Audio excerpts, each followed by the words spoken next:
Sons of Thunder is a pretty cool name for a channel, though. Look at that. We're on time. Welcome back to Sons of Thunder, everybody. Today, we're going to wrap up our deep dive into Mormonism. This doesn't mean we're never going to talk about Mormonism again. We will. We'll still do call-ins, and we may do some, specific Mormon videos from time to time. But as far as like a series is concerned, this is the last part of our series where we're going to wrap up. Chase has put together with Chris as well a list of his best arguments or favorite arguments against Mormonism, and we're going to talk about that tonight. We're proud of that. We are. And we're proud of that. Thank you, Ali Dawa. Guys, how you doing? I'm apparently laggy as soon as I opened up the stream. Oh, these things are new. I feel like we're always laggy a little bit. True. To be fair, I am running a lot of stuff at the moment on my machine, so it might just be redlining. 99% GPU usage at the moment. 91%. Oh no, 99. Now it's at 95. Oh shoot. I think your computer's about to catch on fire. Yeah. It's calming down. It's back up. It's at 75 now. Okay. Google Chrome is now using 30% of it, which is impressive. Wow. Yeah. So I might actually close, or I can pop my chat out. Okay, I am indeed running a local AI. That is in fact what I'm doing. Actually, pop out chat. Chase, did you see this comment? There we go. Deuteronomy 18:20. Look it up. Oh, what do you mean? A prophet will not arise. That's 18:18. Deuteronomy 18 and verse 20. But the prophet who speaks a word presumptuously in my name, which I have not commanded him to speak, or which he speaks in the name of other gods, that prophet shall lie. I mean, they would just argue that they're speaking on behalf of God and that they never spoke presumptuously. Oh, he said no, it's the one about false prophets. But yeah. Yeah, I mean, but the passage does apply to him, but a Mormon would not admit that, right? Right. Unless they have the cojones. Chase, did you put it together in like a document? Did you share that with me? Oh, I did. I never shared it with you, did I? No, Here, it's okay. I can share it with you. Well, I figured I would mostly be going through like the arguments and putting them on screen, and then we would just talk about it, but I can send you that's fine. If you want to do that, that's perfect. Just pull it up. A Claiborne Wilson. Can I ask a question that's going to throw us off of right in the beginning? But I've been thinking about this. I've been thinking about this all day, and I just want to get your guys' opinion as Buddy's got an RTX 5090. Yeah. Good night. No, he's making fun of me. I'm a machine learning engineer. That's what my trade is. I do medical research with AI. And I have a 4090, so not quite a 5090, and it is in fact struggling under local AI because I'm running a variational autoencoder training on 1.2 million ECGs to reconstruct the entire signal off of 90 data points. It's pretty based. Got published on it. It's pretty cool. Anyway, it is currently running full bore. So yeah. The world's smallest violin. This was a $6,000 machine, I think. So I have an RTX 3070, and it's kind of fine. Yeah, I don't know. The 3070 still holds up, even in the big 26. So no reason to change. DJ also said about the one about the temple in Missouri. It's funny. In another video, in another video, we spent a significant time on that issue, only to be told it wasn't an issue, and we just didn't know what we were talking about. And that, right, because that's the same one that Sandwich Boy was like, no, it's not this is about the future. You don't got to worry about it. It's just preparing the way. There's still a thing there. Anyways, before we get on to the main topic, just because I just saw a TikTok, Chase, you'll appreciate this, that someone said that Buggy the Clown would be the most broken character in One Piece if Oda wrote him properly. Like if he had like hockey, he'd actually be, and his Devil Fruit awakened, he'd be completely broken as a character because nobody could stop him. I mean, he is an emperor. Right, but he's an emperor for the wrong reasons, Chris. Yeah, he's not exactly an emperor for the correct reasons. Also, spoiler alert, that's not true at the beginning of the show. So we're just going to gloss over the fact that Chris spoiled that. If someone has not seen One Piece, you're not going to start at this point in time. No, that's not true. One Piece fans are being added every day. You're either in it or you're not at this point. That thing is way too long for the casual anime enjoyer. But I mean, think about it. That was true whenever I was just getting into One Piece too. Like it was too long ago, So like I still wouldn't have desired any spoilers, which by the way, somehow I did a fantastic job of avoiding spoilers throughout my entire life. Like I saw images of Gear 5 and that was it. Like I didn't know what it was. That's a bigger spoiler than what I'm talking about.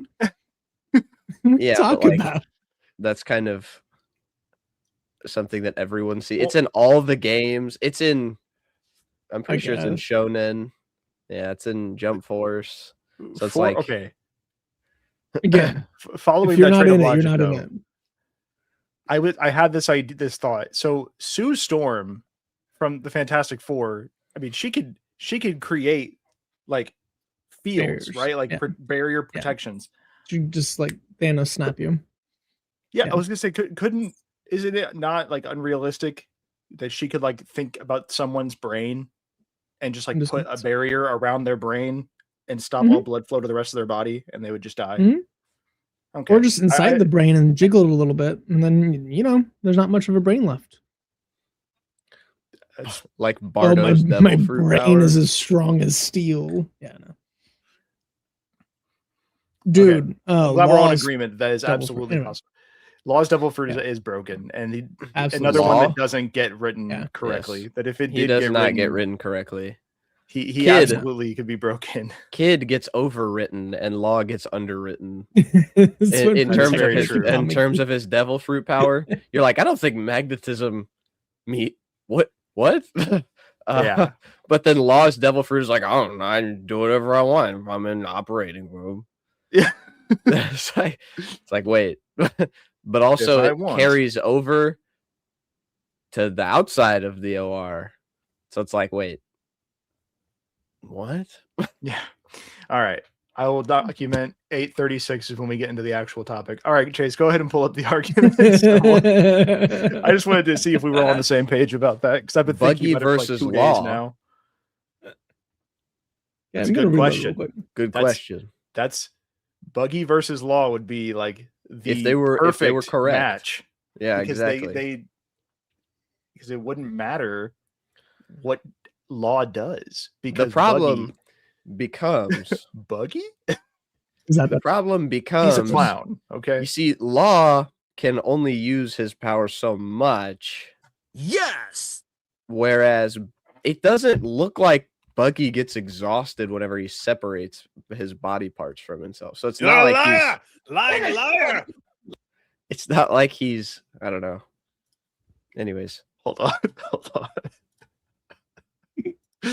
What? This is Buggy the Cloud. Right. Okay, yes. He's very menacing. Okay. He honestly, he had his a glow limbs up. Can detach. Hang on.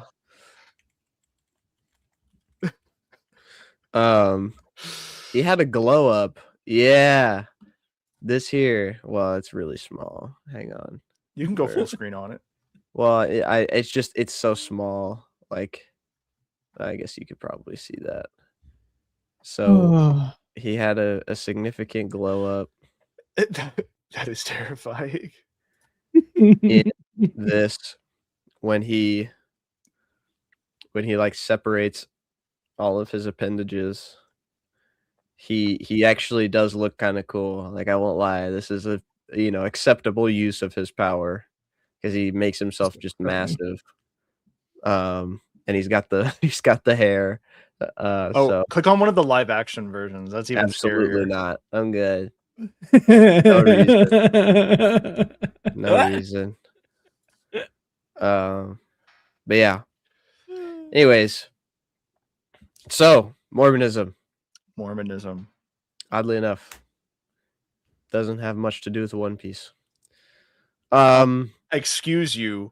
Joseph Smith was a treasure hunter. So That's first true. of all, it has everything to do with One Piece. He was also looking for the One Piece. Dude, he's basically a pirate. I'm pretty sure at the beginning of the Book of Mormon it says at the beginning of the Great Pirate Age, Gold Roger. Anyway, my treasure, go find it. Anyways, the Prophet Muhammad said, "I've hidden all of my treasure." It's there in the Grand Line. Go find it. Anyways, he left it in the Americas. Oh my gosh! Joseph Smith found the One Piece was his third and fourth wives. Anyways, it was in Independence, Missouri. That's why he cared about it so much. Yeah, dude. The Prophet Muhammad hid his treasure in Independence, Missouri for Joseph Smith to find. He was hoping that while they were doing the dirt work for the temple for Zion, that they would find the One Piece. Find Gold Roger's gold tablets. Well, so you see, Dan. Yeah, Dan, I do that every Monday. Can you pull up his? That's my Monday stream. Is we do Bible studies live for people to ask questions and think about the Bible and discuss the Bible, go into typology, fulfilled prophecy, evidences, all that stuff. So once a week, every week, I put out hours of content on strengthening Christianity, strengthening the Ummah of the true Lord and Savior Jesus Christ. Right. So here's what I'm saying. Why not focus on strengthening those of your own faith? Well, I would say that arguing against other religion in turn makes the faith of the person holding the religion advocated for to be stronger. Also, we had this conversation earlier today. It would be very unloving of me to not share the true gospel of Jesus, right? It would be very unloving of me to not show you the falsehood within the man-made religions of the world, and to present the real Jesus before people. So I cannot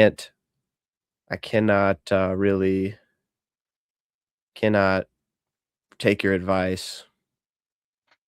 Yes, you are in effect advocating for your own religion by showing the falsehood of others. Yes, indeed. Based. Absolutely. And yeah, I mean, we believe that exposing darkness is what is necessary, because we also want to lead other people to the truth. And so while we do believe in doing streams where we specifically talk about Christian topics and issues, we do those every other week with apologetics trainings and streams that are for strengthening up the believers. We also believe that we should take time out to specifically talk about false beliefs. And so that's why we do stuff on Islam. So we do stuff on Mormonism, atheism, because we want to see those people come to know the Lord. So that is why we do what we do. Oh, man. Okay. Do you have your list pulled up?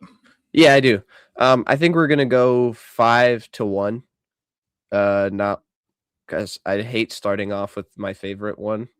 Do you want to share I want to make screen, sure. or do you want me to keep Well, I will when I get to things that. Oh, so I mean, okay, I'm there.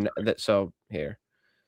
So don't mind me. 5 arguments. So we'll go from. So I'll go ahead and list them all now from favorite to, number 5. Anyways, number 1. These guys don't even believe in Messiah, Ben Joseph. So number 1, probably my favorite argument against Mormonism would be the Book of Abraham. What it is, the fact that the LDS Church has gone through such pains to hide what it actually is and what Joseph Smith claimed about it and all these kinds of things. I find it very shisty at most, or shisty at best, disingenuous at most. I'd say that my number 2 favorite argument, not necessarily as something intellectual, mostly just as something to show you that your prophet is morally objectionable. So Joseph Smith was a morally objectionable person. I would not, I would probably vote for Joe Biden right before Joseph Smith. I don't know. We might have to see on that one. But I think he was just not a good dude. So that's argument number 2. Argument number 3 is Joseph Smith's false prophecies. The reason this isn't higher on the list is just because of the level of interpretation that LDS members will point to and say, well, this could be interpreted this way. This could be so like there's a lot to slog through before you can actually convince someone that, hey, this is a false prophecy. And from my experience, very, very seldom can you actually do that. But to me, it's very clear evidence that he's like with Muhammad, right? His false prophecies, they can be easily written off as allegory by people who follow him, but not so easily by people who don't. Yeah, we're too close to the events. This one is actually surprising. Well, it's not surprising to me. It's surprising how little or anything. But the Book of Mormon claims that there were things in pre-Columbian America that weren't there. So horses is a big one. There were not horses in pre-Columbian America. So we'll just get that out of the way. Chariots.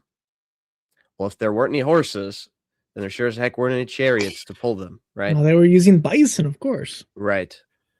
Yeah. Domesticated bison. Third, steel.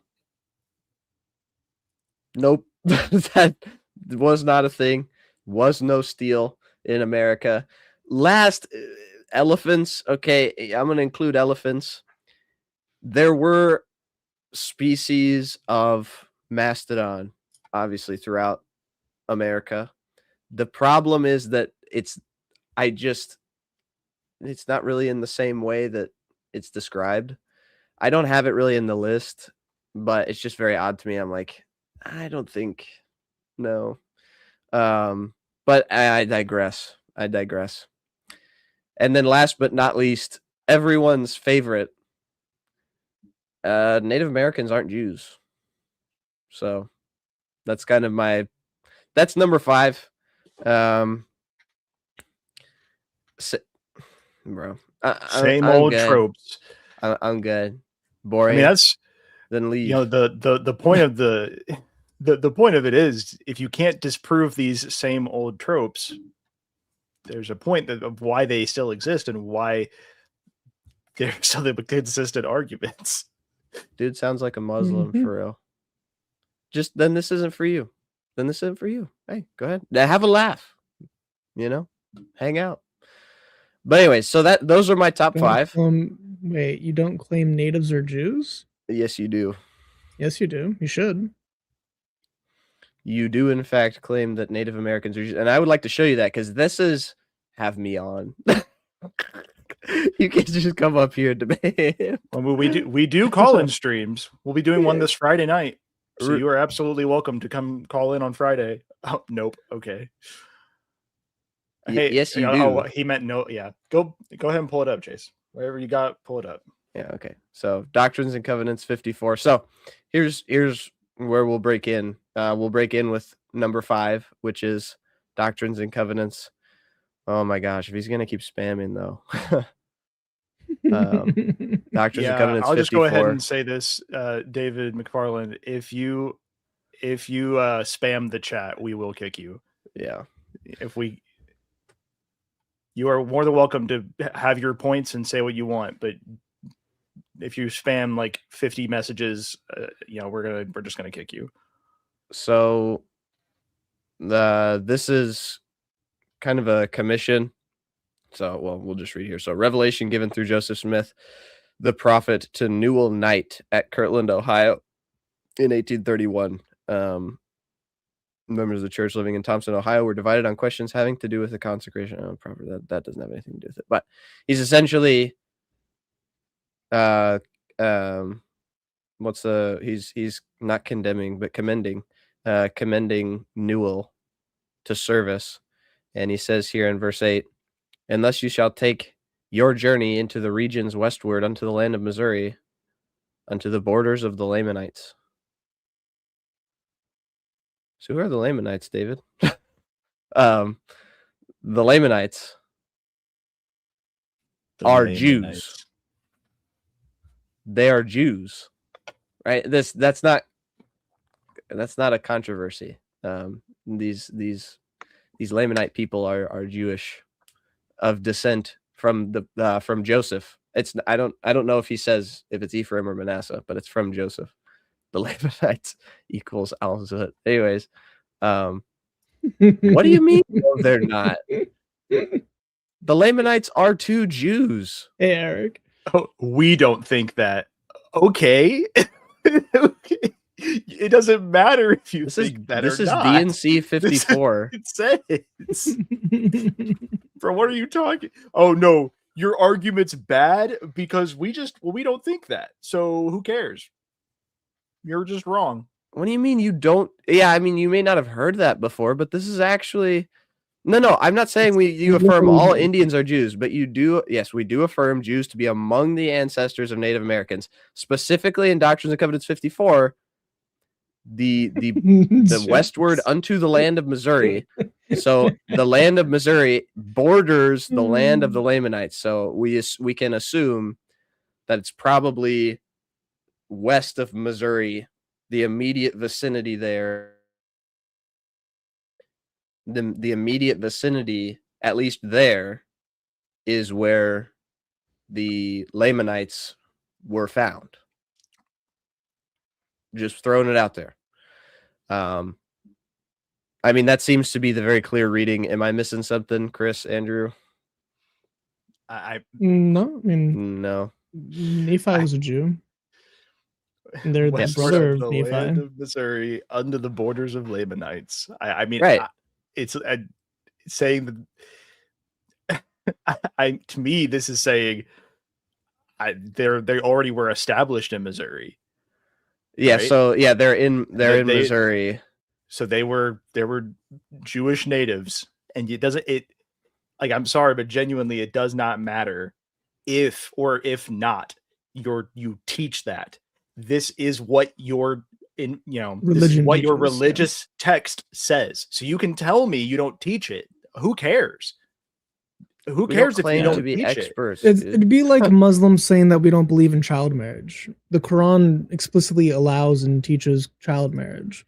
So you're denying something that is explicitly taught, that Lamanites are from the family of Nephi, and they're all Jews. So the original people were Jews, and they came to America as Jews, and then they bred and spread. It's all Jews. Lamanites are non-Christian natives. That's not true. So you can just say every Native American is a Lamanite. Right. Here's what I'm going to say. So you could say, well, Chase, unto the borders of the Lamanites, you could say, well, that just means the ancestral, like what was the borders of the Lamanites.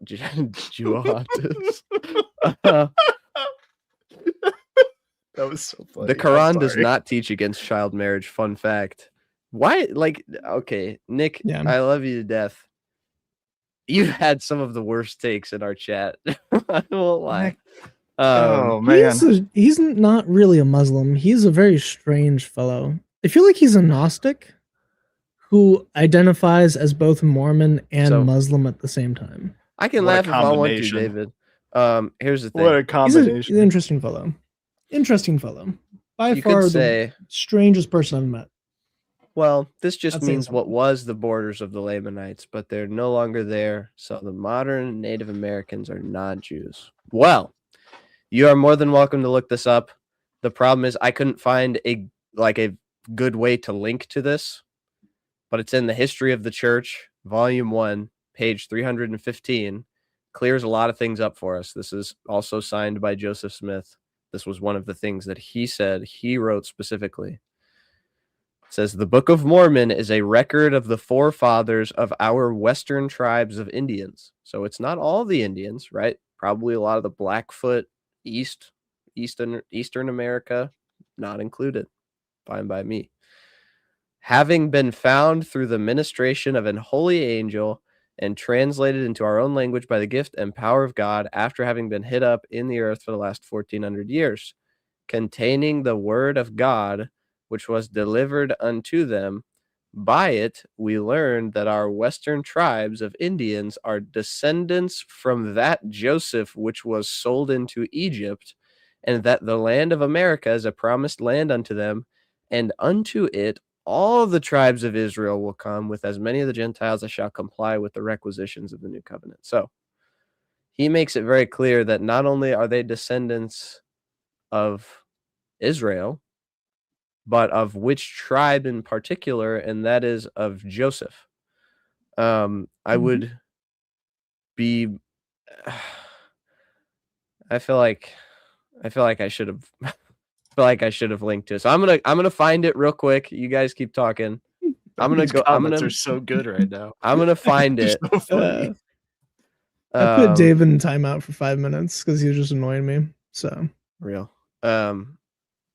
We're wondering why the chat got a little quiet for a second. At least I'm look just this up. peace resting. At least I'm not white, I swear, is actually giving us pushback. That's, I would say, is from an informed position. David's just spamming the chat, being like ignorant. Well, I'm white. I'm not white, I swear. From what I just read, that's not what you said, right? Because what you said was specifically, and I'll pull it up. So being Lamanites does not mean they are Jews. Lamanites are any Native Americans who are not followers of Christ. And then he then said that's the linguistic marker. It's distinguished in the Book of Mormon. It specifies Lamanites to be those who are not friendly to the people of God. Well, that would be a pretty interesting interpretation, but this is not found in the Book of Mormon. This is found in the History of the Church. I'll pull up BYU Studies. I don't remember which chapter it's in. I should have just found this one. I totally could have linked. Aren't the Nephites also just Jews living in America? 196. That's like what the Lamanites are the ones that got the blackness to it, but it's still, you don't have any Jews in America. No. Up until the settlers came, like hundreds, 1,000+ years later.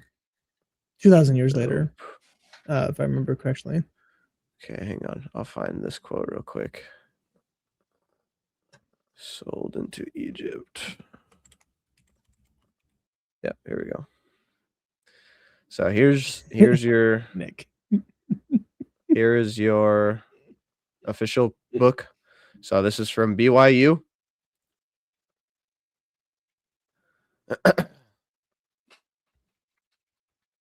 Weird Drew Yankovic, Mormon Paradise. Come on, Drew. Here we have. So this is signed to Joseph Smith Jr. The Book of Mormon is the record of the Western tribes of Indians, of the forefathers, sorry. They are descendants of Joseph, which was sold into Egypt. Unless you're going to convince me that there was some other Joseph that was sold into Egypt.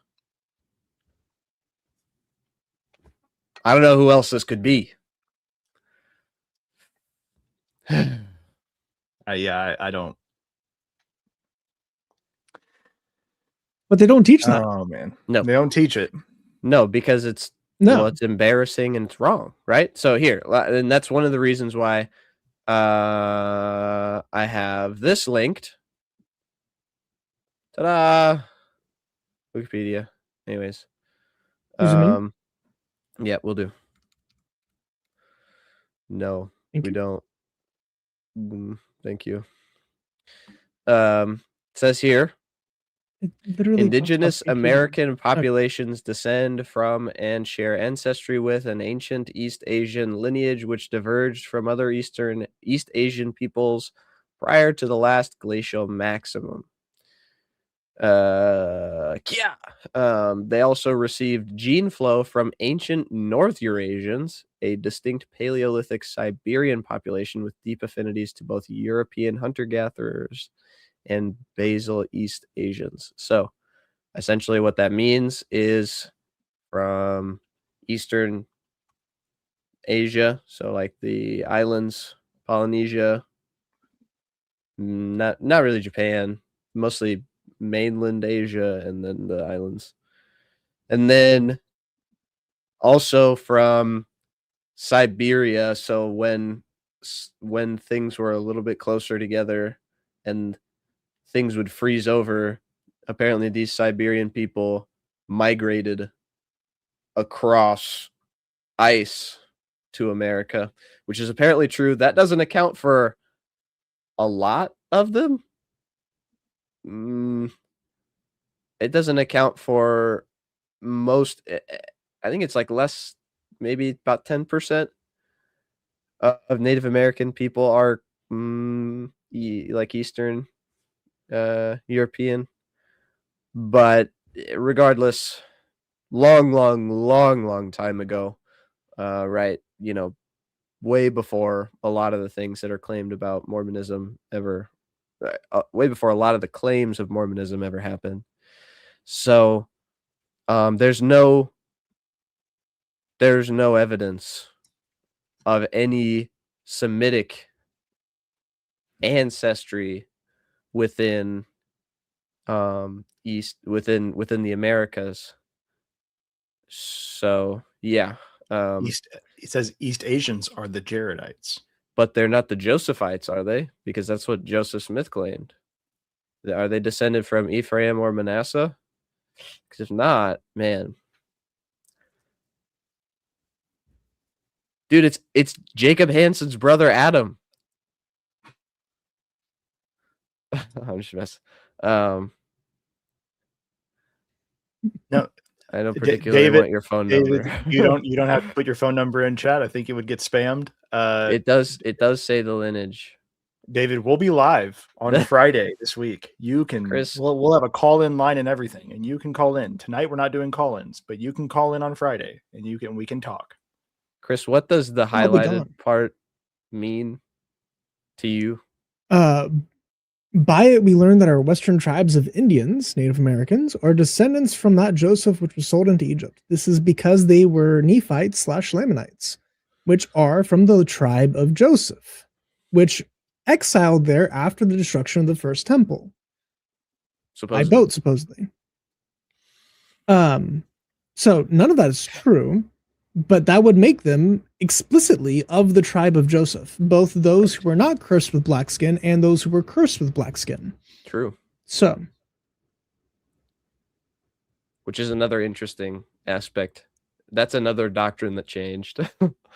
Was the cursing of black skin and what that actually means. Sure. The LDS Church has had different. Like black people were fine. 78, yeah. They said, well, 78. Well, actually, you know, they can be grafted. People, I guess, are not like just cursed to hell. Yeah. Only took 100 years. Over 100 years.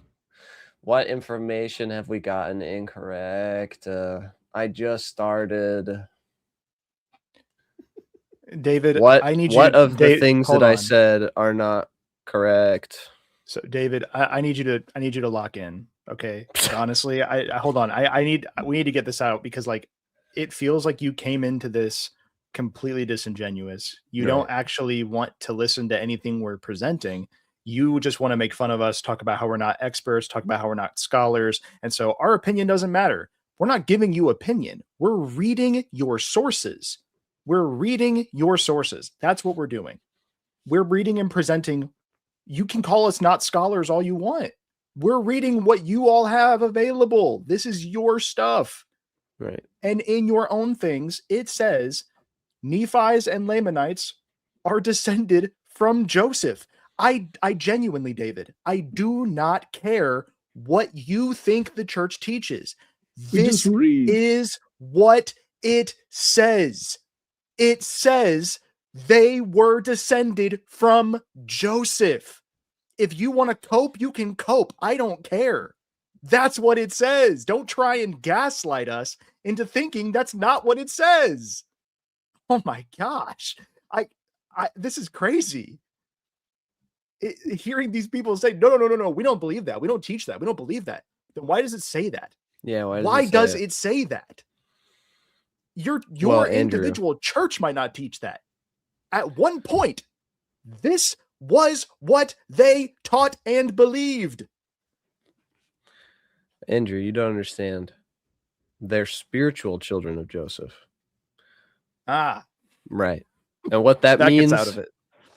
You know, we don't know. We don't know. But hey, didn't you hear about those Roman coins they found on the East Coast? Anyways, of course. That still gets me. That was still compliment. That's still one you of mean my the empire favorite that didn't things. exist whenever they came over? Yes, in that's 600 still one BC? of my favorite things that anyone has ever said on our channels. Like, well, you know, we have evidence of Jews. There's Roman coinage on the. It's like, wait a minute. Yes, you did come in at a critical. The Roman Empire that didn't exist until 27 BC. I feel like it's, to me, confronting Mormonism.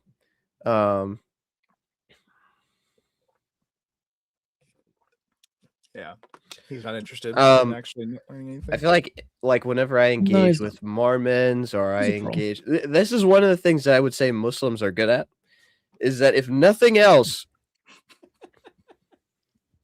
Nick is just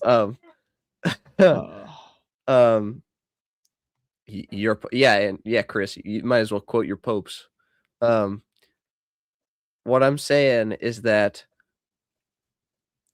Mormons have this in common with many different groups that I engage with. Most notably, like Calvinists. Whenever I try to engage with their point of view, inevitably they will say that, well, that's not real Calvinism, or that's not real Mormonism, right? Muslims are actually generally, by and large, pretty, standardized. Like a lot of them are like, oh yeah, what you're saying is right. But like, it's every time it's like, well, that's not real Mormonism. It's like, oh, my fault. Joseph Smith was not a real Mormon. Yes, the no true Scots Mormon fallacy. Mormon. The no true Mormon fallacy. Yeah. Well, Brigham Young, no true man. Communist, not true Mormon. One to Mormon. Oh yeah. George Washington, undoubtedly Mormon. Undoubtedly black. Anyways, so there's that. That is argument number one. Always in a cave. And I feel like this one always a private revelation. I feel like this one should take the least amount of time, because I think this next one is really going to be interesting, because not a whole lot of people know about this. So I think we can very confidently say Native Americans, and no subset of them, are descended from Jews. I think we can confidently say that. I think that is true. And I think that if we can't trust the genetic studies that we've been doing, then what can we trust? Because genetic science is, it's getting preciser all the time, but it's always been a fairly decently, precise study, even back before we had like DNA and RNA tracing between people groups.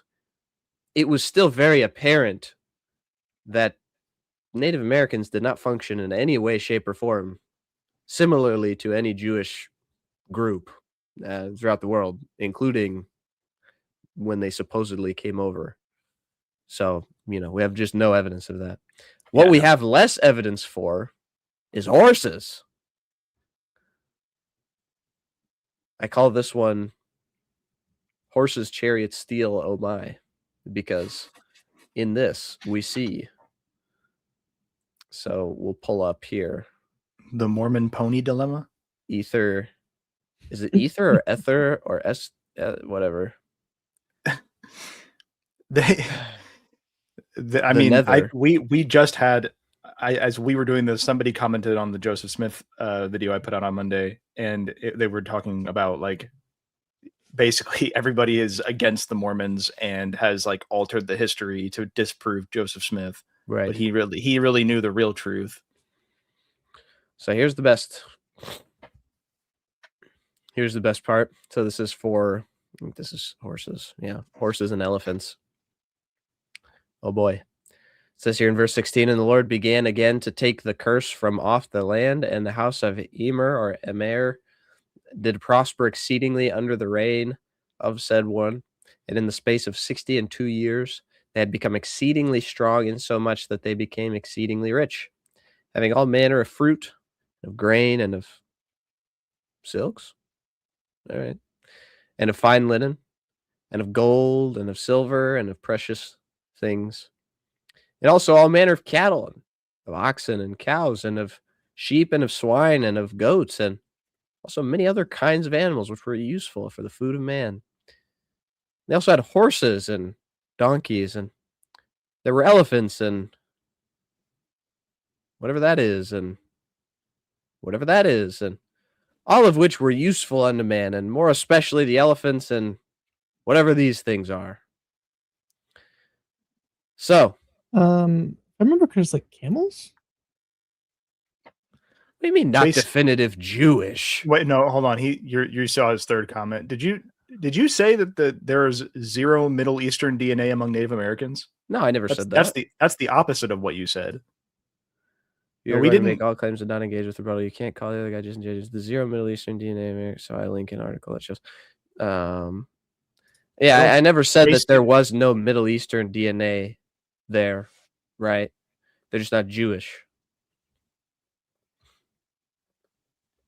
So, yeah, that's not. And also, just because they make that claim, a people group could have similar genetic qualities as a different people group does not mean that those two people groups are related. But it could. Now, if they do, which, let me pull up Wikipedia again, because I would very much like to see, because it actually has it has a list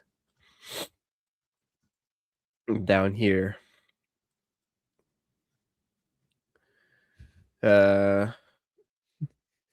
Fastest PDF in the West.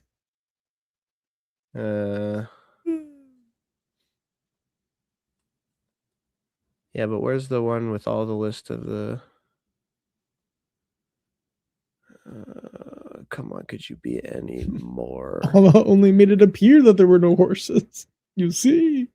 This is the proof. Paleo-Indigenous Americans. Racial mixture. No, that's post-Columbian. Blood groups. Is this the one?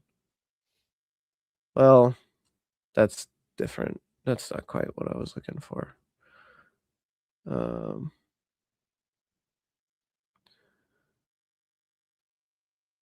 What are you trying to find? It's in the Wikipedia article. Yeah, I was responding to Nick and missed what you're going through right now. Oh. He's like, give it to me in the Semitic. And I did, and he didn't respond.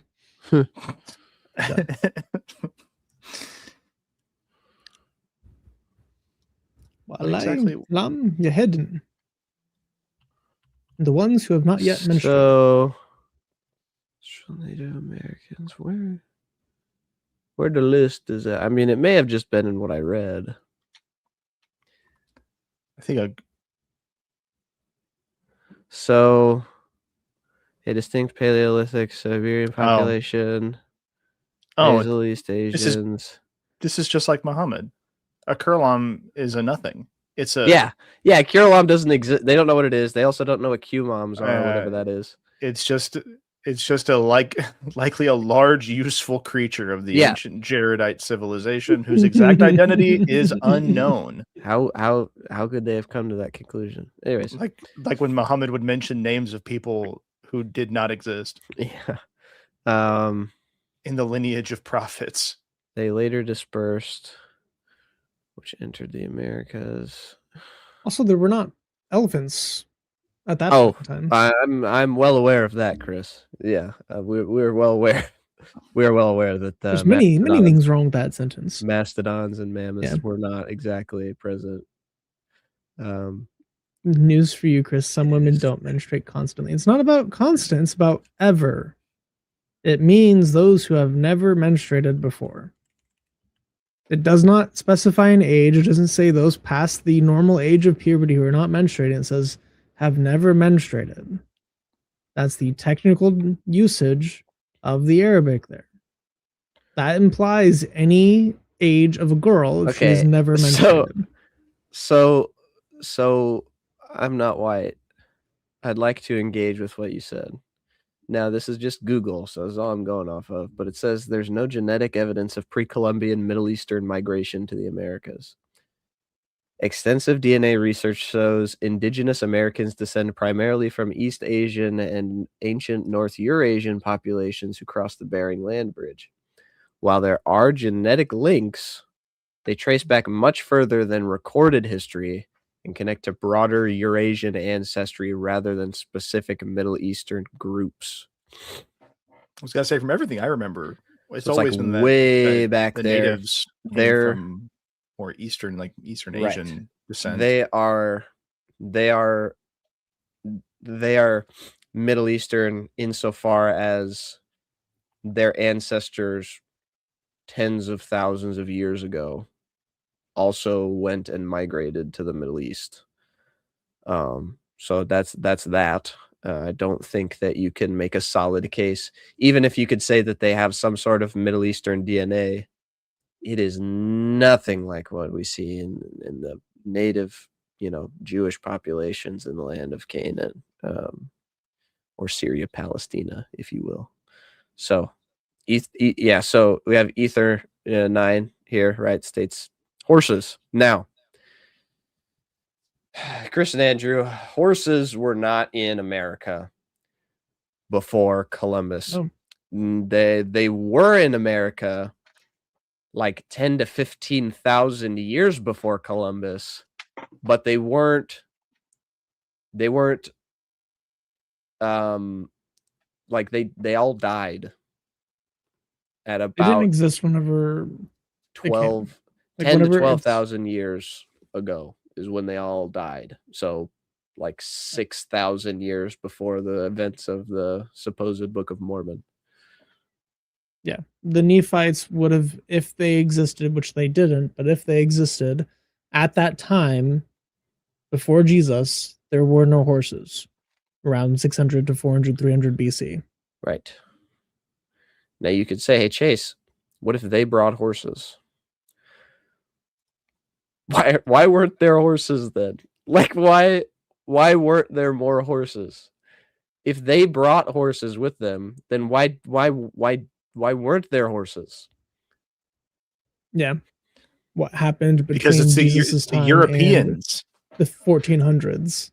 The Europeans just they erased all the history, Chase. This is the problem. Right. But one of the things I didn't there's actually a better quote from the Book of Mormon that I didn't put in here that says whenever they came over, they saw horses. Like whenever they got to America, they found horses. And so it kind of disproves. So they were already there. Yeah, they were. Bisons hid the horses. They were inside of them. Or they were behind. The bisons were in front, and the horses were like just hiding behind the bisons. My wife and my sister almost got gored by a bison. What? Because bisons are extremely aggressive. So much so that if you're within 100 yards of them, they will start charging you. First Nephi. So, and if you get charged by a bison, unless there's a tree, you're gonna die. First Nephi 18, the very first book of Jan Book of Mormon. First Nephi 18, verse 25. Should have pulled this one up instead, because this is actually even better. But and it came to pass that we did find upon the land of promise, as we journeyed in the wilderness, that there were beasts in the forest of every kind, both the cow and the ox. Really? And the donkey and the horse, and the goat and the wild goat, and all manner of wild animals, which were for the use of men. And we did find all manner of ore, maybe, both of gold and silver and of copper. That all checks out. That stuff was all there. They didn't refine that ore, though. That's not something that Native Americans did at that time. They would find mostly pure gold and smelt it, but they did not have smelting technique advanced enough to extract the mineral from the ore. But second of all, there were no cattle.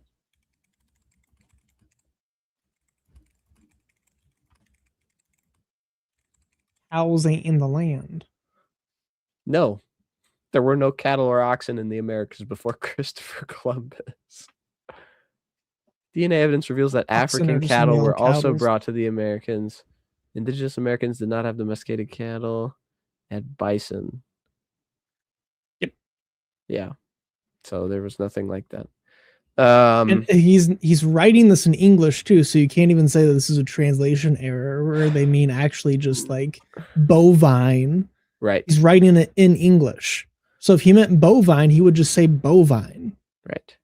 But he specifically uses cow and ox, the male and female terms for cattle. Exactly. The problem with interpreting that too, also is that if you'll notice here, he seems perfectly fine using the original names of whatever animals were there. Right. So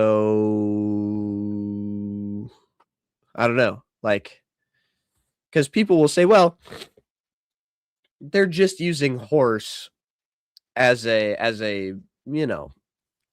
a, it's just like it's like a synonym for what they saw. Like maybe there was a deer, right? Maybe it was something like that, but it looked like a horse to them, so they called it a horse. Why did they use Kuralam and Kumam then? like why did they record the strange names of these creatures, but could not for the life of them figure out what to call a deer? It's just what it was. It was a deer, not a horse, and not a donkey. Anyways, so that happened. Yeah, this whole sentence is preposterous. Horses, donkeys, elephants. Like, what is a deer? What's a deer? What's a deer? I don't know. Anyways, what is a debate? Now the next one, we have 3 Nephi 3:22. It says here, and it came to pass in the 17th year, in the latter end of the year, the proclamation of Laconius, that's not a Hebrew name, had gone forth throughout all the face of the land, and they had taken their horses and their chariots and their cattle and their flocks and their herds and their grain and all their substance, and they did march forth by thousands, by tens of thousands, until they had all gone forth to the place which had been appointed that they should gather themselves together to defend themselves against their enemies. Chariots. No, No, that didn't happen. Chariots did not exist. There's not a single shred of archaeological evidence that there was even remotely close to this like sophisticated metalwork and the scale of metallurgy that you would have needed to Wouldn't have produced a chariot. Laconius mean Spartan? I have no idea. Wouldn't a deer look It's more definitely close to a Greek. gazelle or an antelope? Yes. Yeah.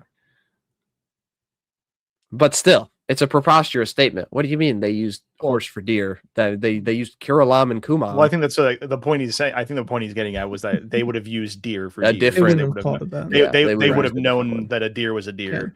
So Yeah. it's just aiding. Or they in would the, have called it a gazelle.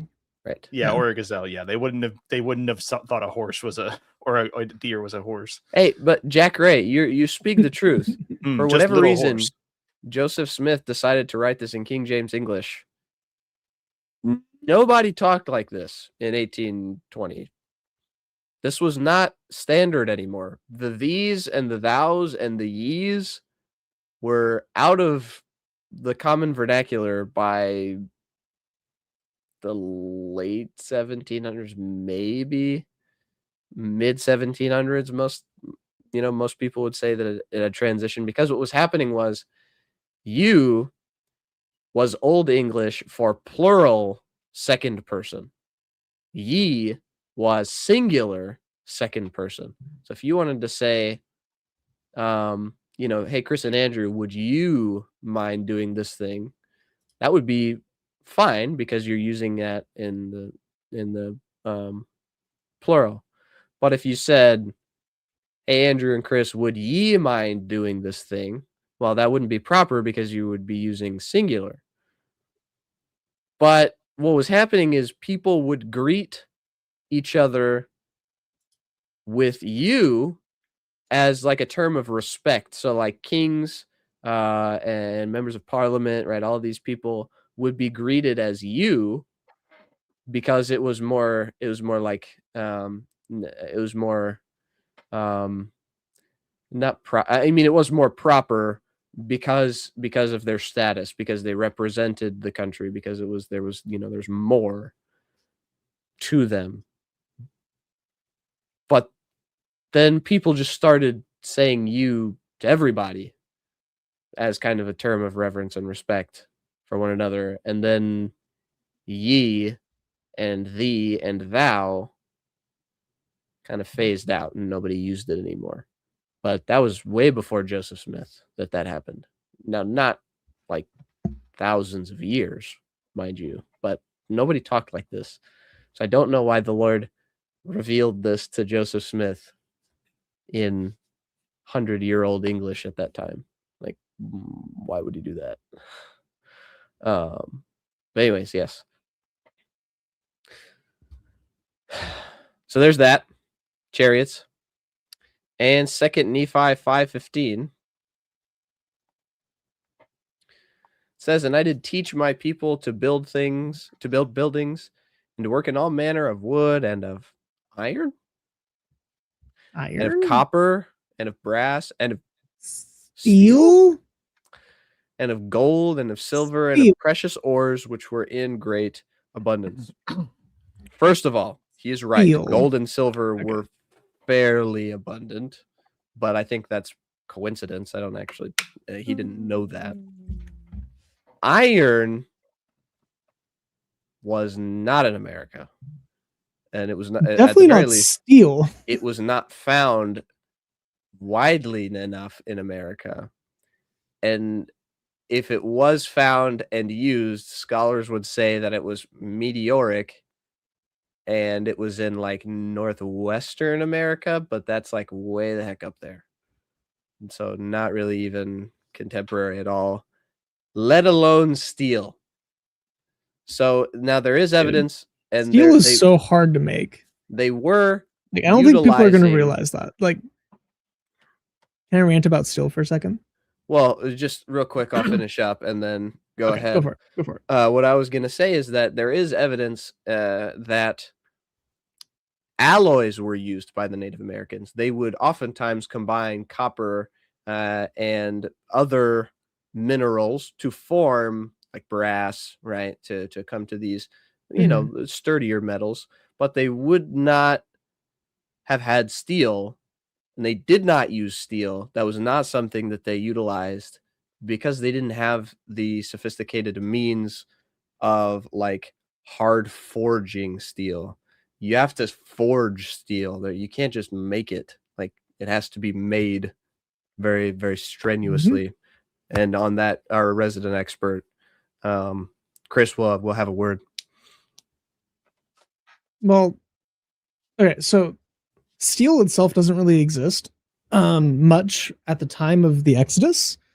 So at 600 BC, you would have some steelsmiths, but it's not like it's ubiquitous. So large scale construction of steel didn't exist until like the 300s, 200s, 100s BC. Like it was a newer invention by the time of Jesus. Now, they had been using it for a couple generations, but it was still newer. And you needed very special furnaces and very special smiths in order to actually process it and manage it, because it's a bunch of iron and carbon. It is a very weird alloy because it's not like bronze where you have like two base metals that you're using and you're just combining it in specific proportions, which I believe is like 77% copper to iron. But you would not have the type of metallurgy that you need in most of like the Middle East, but especially in the Americas. The reason why we even started using iron is because of plowing and because of weapons and warfare. We figured out iron could repel, you know, boned arrowheads and rock and flint and obsidian, like those type of arrowheads. You know, iron could just, you're fine. So then we invented armor with iron, used it sparingly, but we also invented weapons with iron and used it sparingly. But it was mostly for farming. So it's a farming device that was heavily invented and used in the Middle East, but because it was traded so much, it mostly was like produced in like China and like some of these other big empires. Rome eventually started using it, but it's not until you get like the legit empires of the 200s, 300s BC, like Greece and Rome and China and Persia, that you actually have massive amounts of smiths that were trained and specialized in smithing steel. And even then, the steel wasn't very good quality until way later in history. So you're not going to have the type of steel you need for any of the stuff it talks about at the time in Jerusalem and Israel. And you're definitely not going to have it in the natives, because the natives didn't have it at all. They didn't even have an iron age. They had no need for iron. They didn't have plows. They didn't farm. They didn't do the things that we did to need iron. So they actually skipped the Iron Age. They're one of the only civilizations in history to skip an Iron Age because we brought it to them already as steel in the 1500s. So we had gone so far past the Iron Age by the time that we encountered them that they looked extremely primitive, just because they didn't have a need for it. They didn't have a wheel. They didn't have animals they could actually domesticate and tame, because all the animals here are kind of like savages, which entirely the case. Like, name me an animal that's actually you could make a friend of in America. Timberwolves, but yeah. I mean, kind of. Even then, you have to give them a bunch of meat. It is anyway. You don't have a process. It's a cool basketball team. You don't have any of the technology, and it's a very hot metal. So it's not just like you're smelting bronze. You need a very, very hot furnace, and you have to fold it, you have to quench it, you have to do a lot of processes to it to make the carbon solidified in the crystalline structure to actually give it strength. So you don't have the type of furnaces, you don't have the materials, you don't have the expertise, you don't have anything you need to make steel in the Americas until the settlers brought it and they built it themselves because they knew how to do it. And even then, it was hard to do. Yeah. But it's not. So he's like, the South America had excellent high-tech metalworking. They had metalworking for bronze and other lighter and easier metals and materials. There's a world of difference between a smithy that is able to create gold and bronze and a smithy that's able to create steel. Worlds apart. Yeah. Yeah. Crafting So gold stupid. versus So crafting steel is completely different. What? I have no idea what this is talking about. Please enlighten If you can, us. yeah, if you could elaborate on that, we That's will hilarious. definitely cover that. That's like 2 Lego sets. That's I know. crazy. For real. Could you imagine? That'll get me like a Millennium Falcon these days. Anyways. So, first of all, we did not just discover that a third of the Native American population is from the Middle East. That's not a thing that happened. I would love to see where you found that out. But problem is we're not making you a mod so you can share links. But I would love to see where you found. You know what? Let's look this up because this is 1/3 of the Native American. I'd make him a mod. He seems like a trustworthy guy. He has good Mission Impossible Brigham Young edition. We have good back and The forth. Native He can be a American mod. population of Middle Eastern descent. No. So here we have it. The claim that 1/3 of the Native American population is of Middle Eastern descent is a misconception. It stems from a misinterpretation of ancient DNA studies rather than modern demographics or direct ancestry. Also, the claim, where's it at? The claim that DNA isn't evidence for or against is ridiculous. You would not be saying that if the DNA evidence supported your claim. If it turned out that, hey, 80% of all Native Americans are, of Middle Eastern descent, that's what you would say that you would point to as evidence. And also, you said not making cases of Middle Eastern markers are the Nephites. I'm debunking your claims. There's 0. I never said there's 0. In the manner of speaking. The only claim that I believe that you made was that there was 0 Jewish connection. What do you mean we actually have very little knowledge about the DNA of natives? We actually have quite a bit. It was very easy. It was only a couple of 100 years ago that this country was founded. So it really wasn't all that difficult to dig up stuff. Not only that, but not only that, we've dug up significantly older bones than what we've dug up here. And they're not in any way, shape, or form Jewish. So even if we throw out DNA evidence, what other evidence could you possibly have that these people are Jewish?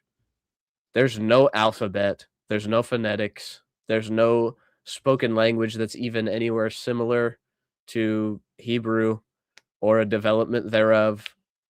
The only record we have of these people is I just need you guys to understand how ridiculous it sounds to Christians whenever you say, well, the only record of this civilization is some golden plates that have since disappeared.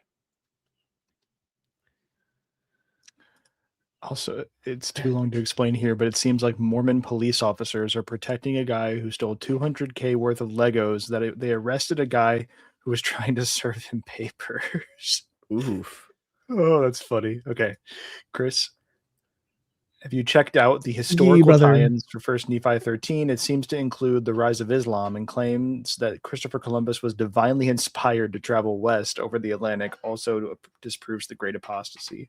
Huh, interesting. Yeah, Chrissy Columbus was, in fact, a pretty devout Catholic, right? I thought so. He was a Spaniard. He was Spanish, and the Spanish monarchs were devoutly Catholic at the time, I believe. Yeah, I believe so. Which is why Mexico became Catholic. Very Catholic, yeah. That's one of the other reasons why they wanted to find a new way to get to India, was because they were like, look, we're Christians, we're going to get beheaded if we go this way, so let's find a different way around. And they did, but only about halfway.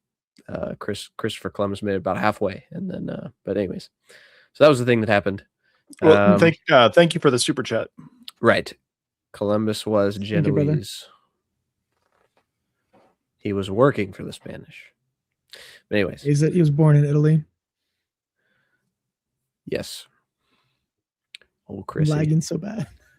Old Chrissy Columbus. Anyways, so I think we can very conclusively say that Native Americans are not Jewish and that there were no horses, there were no chariots, there was no steel, there were no elephants in pre-Columbian America, especially at the time of these certain people. I feel like this whole horse claim, you know how the Quran claims that the Jews worship Ezra as the son of God? I feel like this whole horse thing is very similar because from what I've seen online, Mormons will say, well, it was there were horses. It was a very particular subset of them, and they were only in one place, and but we don't have any evidence of them. And it's like, there we have it. There we have it. In Italy, they had great apostasy. Yeah, all right. You know, it's also one of those things where you point stuff like that out to a Muslim and you say, you know, oh, so the Jews worship Ezra, supposedly, right? Well, we have no evidence of this, of the Jews believing that Ezra was the son of God. And if we had a claim like this in the Bible, you would have a field day with it. Oh, yeah. But we're led to believe that we should give you the benefit of the doubt. Right. And that's how I feel about these claims in the Book of Mormon, is like, you would not let us go. Yeah. I know that they don't believe the Bible to be infallible, but again, in the same way that we do. Yeah. No. This would be a major point that they would bring up about, you know, if we had something like this in the Bible, they'd point at that and say, well, why can't Joseph Smith make claims like that if the Bible makes claims like that?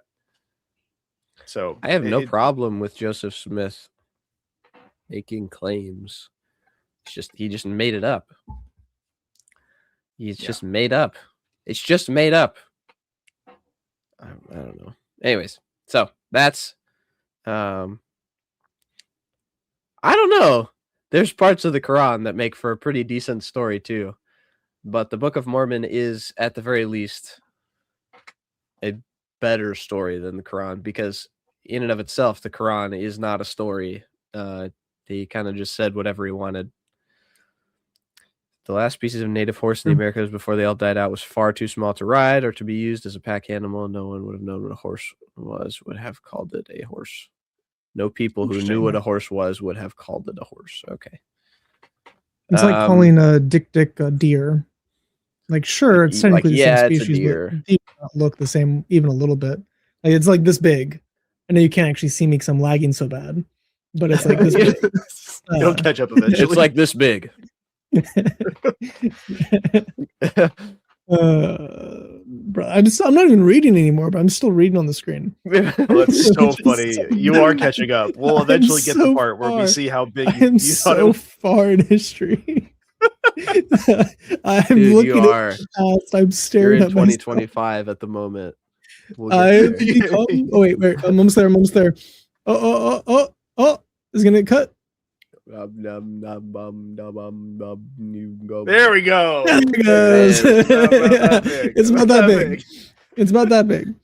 So it's like calling that a deer, like the smallest species of deer that lives in Africa.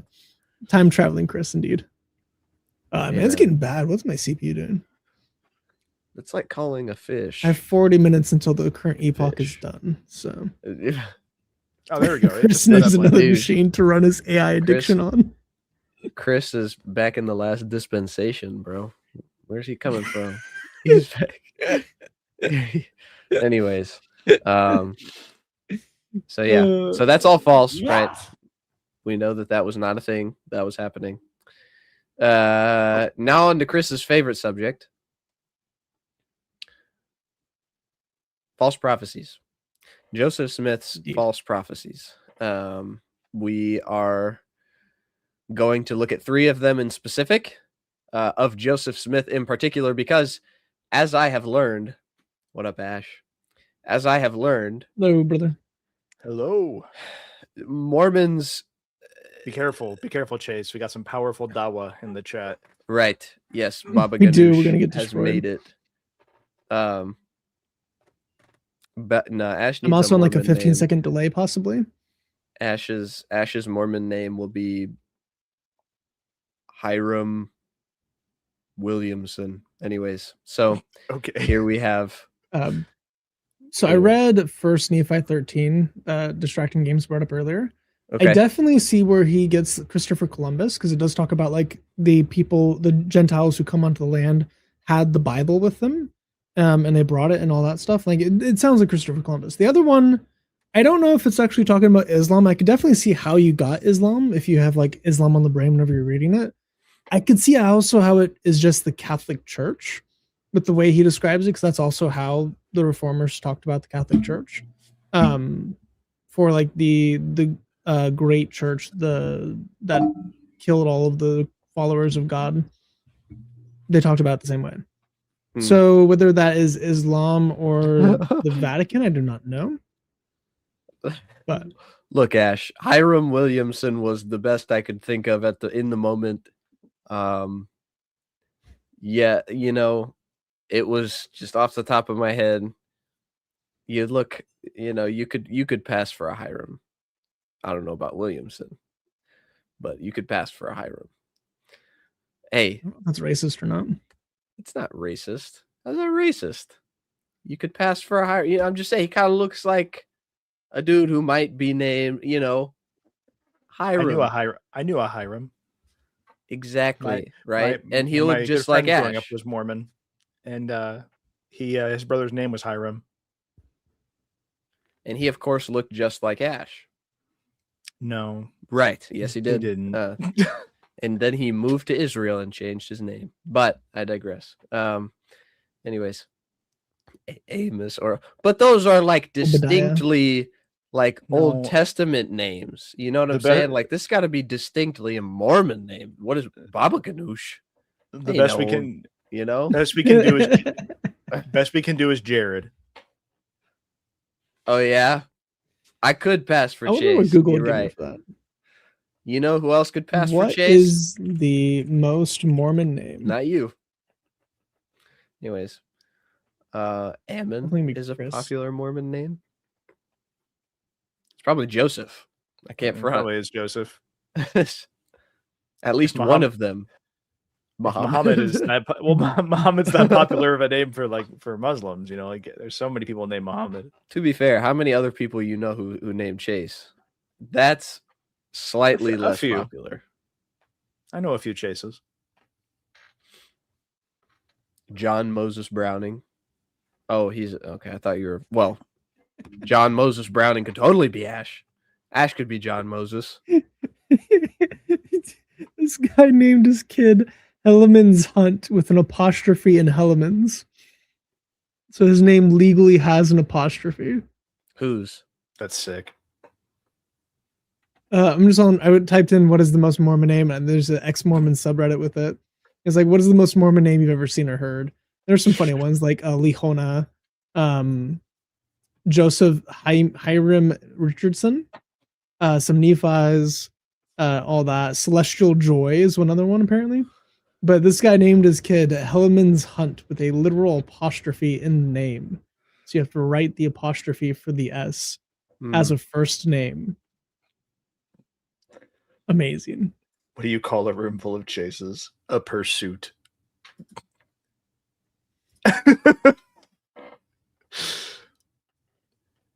Very based. Okay. Again, it's distinctly Mormon.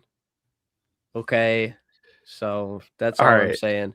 But Chase, you don't have to take it. You don't have to. That's pro bono. Hey, Chase, you pull up these false prophecies from one Hiram to another. Anyways. Super chat. Oh yeah, you're right. Hold on. There we go. My sister was adopted from Siberia, and when we did her genetic test, she was 98.1% identical to Native Americans, not Levantine Jews. Levantine Jews, yeah. Real. Anyways. Are you sure? Can they run the test again? Run it again! Banned all others in the in chat. Anyways. Well, okay. Well, now we got all the chases coming out of the freaking woodwork. Anyways. So here's the one that we had that long, extensive discussion with that one dude. In the teachings of Joseph Smith. Ash is in a debate mood tonight. He's coming for Hiram. Hiram naming next. Please. Oh my gosh. He hasn't done a stream debating Jews for like a week and a half, so he's just itching for it. Oh, has your kid come yet? Oh. Ash, if you didn't see his comment earlier, he says literally any day now. So no, it has not. Or his child has not. Oh, no, I did not see his comment earlier. Yeah. All right. It's past the due date now. To be fair, I was also late. I don't remember how long, how late. Like, oh, I caught up. I can see myself. Do not chase the rainbow. Especially not this month. Anyways. So here we have the prophecy of all prophecies. The one that we spent 40 minutes talking to this one dude about on our last call-in stream. So this is Joseph Smith in, I don't remember what this is called, Teachings of the Prophet. This is a lot of wild stuff in here. This is just one of them. It says, now I am prepared to say, by the authority of Jesus Christ, let that sink in, that not many years shall pass away before the United States shall present such a scene of bloodshed as has not a parallel in the history of our nation. So this was written very shortly before the Civil War. All right. Now, Andrew and Chris, I'd like to take a moment and say, and just ask, would it have taken special revelation from God to have clearly seen a war coming at that time? 1840? No. No. I would say no. It would not have taken special revelation from God to know that America was in deep civil unrest. Right. So no, I'd be like living in the 1930s in like Poland and being like, oh, yeah, I think Germany is gonna invade us sometime. Being like, hey man, Roof. You know, like he remilitarizes the Rhineland, and you're like, all right, time for a prophecy. There's a war coming. Time for a especially prophecy. like after the charter of Verdun, where they basically threw all of the debt of the war onto them, and they made Germany the brokest country in history. Oh yeah. Where like $1, like a loaf of bread was a wheelbarrow full of money. And it's like, so these people are extremely poor now. They just like defaulted on their debt, and they're building up an army. I think there's going to be a war, especially because they're still salty from the last war. Right. And they think that everyone else is the problem. Sounds like a war is going to happen. Right. So yeah, when somebody pressed on this on one of the posts that I made, I said, so if I point out all the things that are happening in the world right now, and I said that World War III would be the bloodiest conflict in human history, and that actually were to come to pass, would that make me a prophet? Or would that just mean that I could infer from what I'm seeing in the world news that, in knowing that the technology we have today would be a terribly, terribly bloody conflict, I'm just pulling off of inference, right? That's not a prophecy. That's just me saying that this is what is going to happen. If this were to happen, this would be terrible. But again, the biggest thing was the pestilence, hail, famine, and earthquake. So yeah, we'll get to that. Mm-hmm. So next we have what is to cause this bloodshed. So we can give them a bit of license by saying, well, this bloodshed could have totally been the Civil War. It's fine. Let's keep reading. Fair.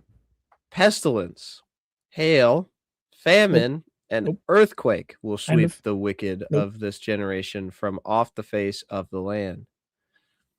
Okay. So, and to be fair, I looked all of these up. There was not the famine in the land. So for the famine, there was never a famine in the land at large. There was a famine for individual soldier battalions that were cut off from supply lines. Right. That's not famine. That's different thing. That is bad logistics. That's not just famine. The land was still producing food.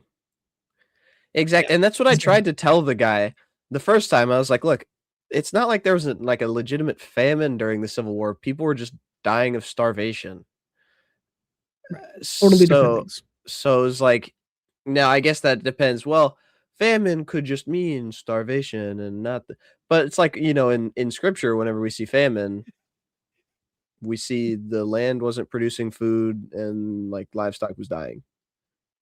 So like, that's kind of what we see, but apparently not for Joseph Smith. Anyways, so I went through all these and I looked all of these up on the internet. Sorry, go ahead.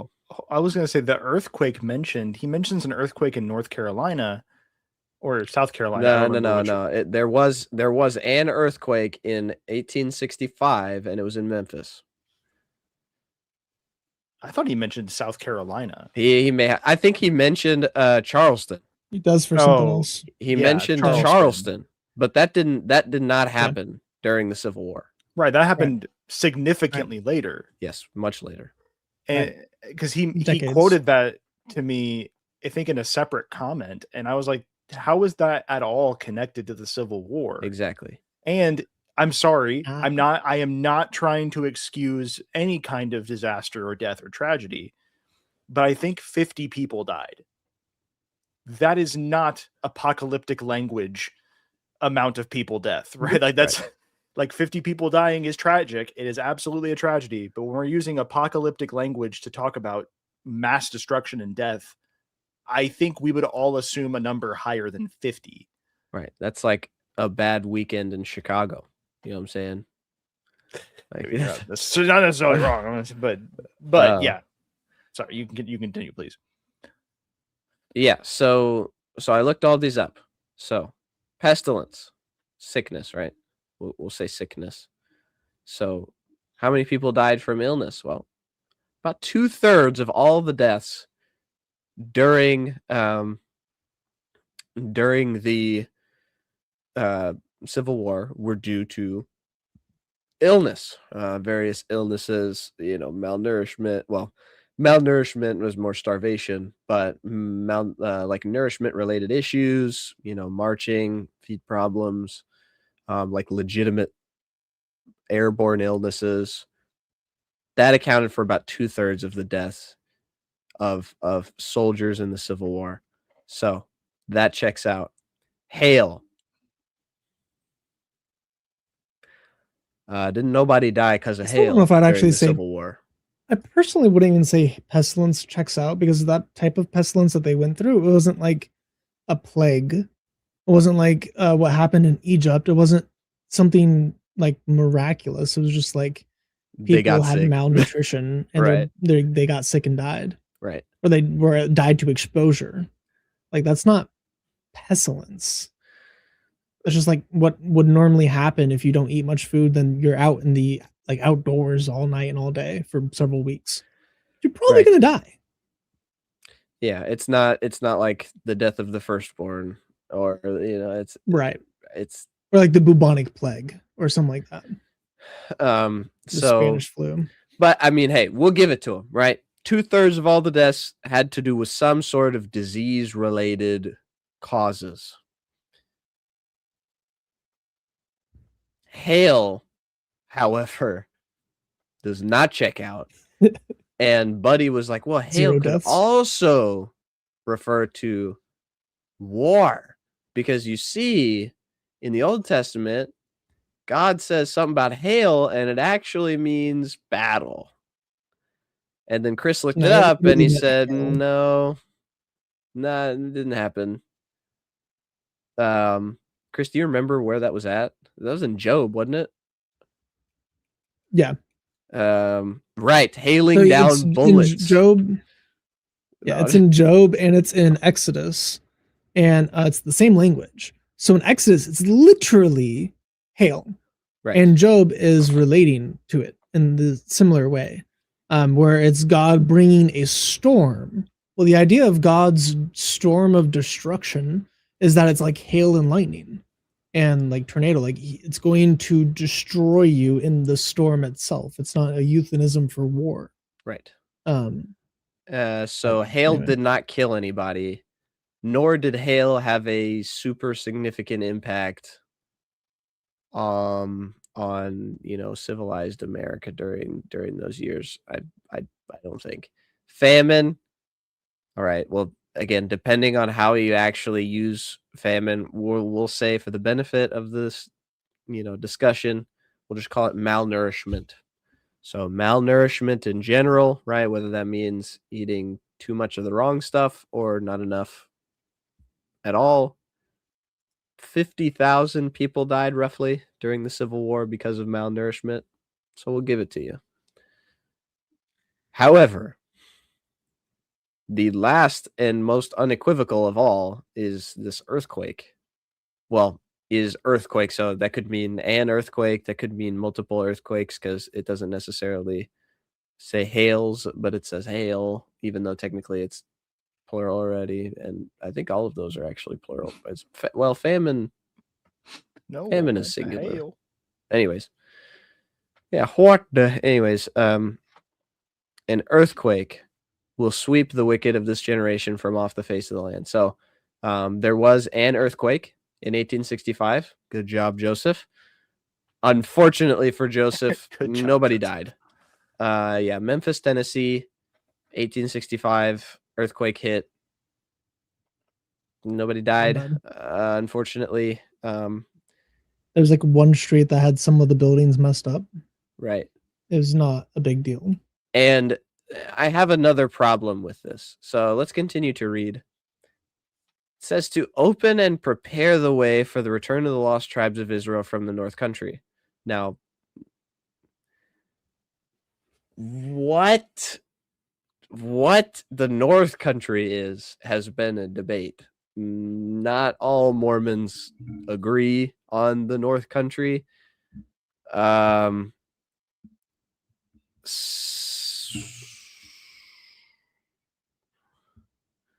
There was not an earthquake. Time out. This is what he's talking about.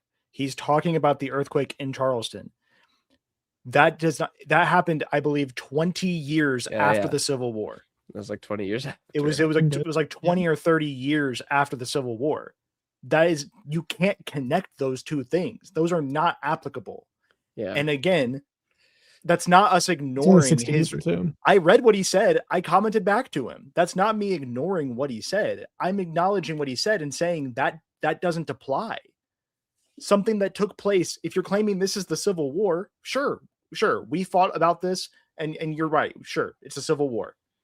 Something that happens 20 years after the Civil War is not something because of the Civil War. Or even not the same thing. Like, not that earthquakes are necessarily related to any other activity, but like it's 20 years afterward. So like, can you pull up that last comment from Jack? I want to roast him real quick.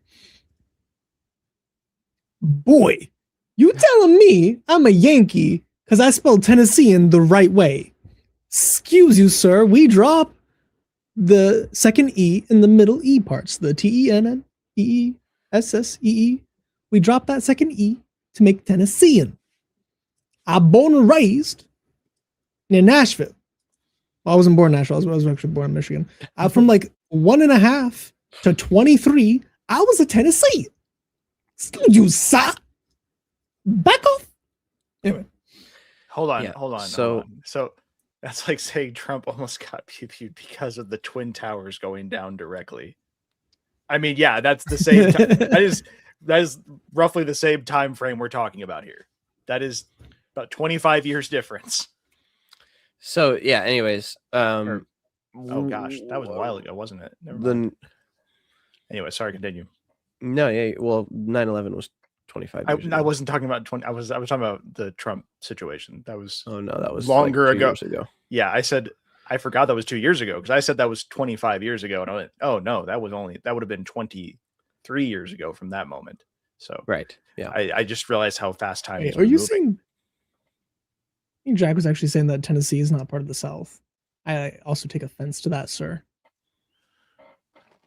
Or he responds. Right. Real quick, I'm gonna take a moment and go to the bathroom. So y'all keep going. But yeah, we'll keep talking. We'll recap when you get back.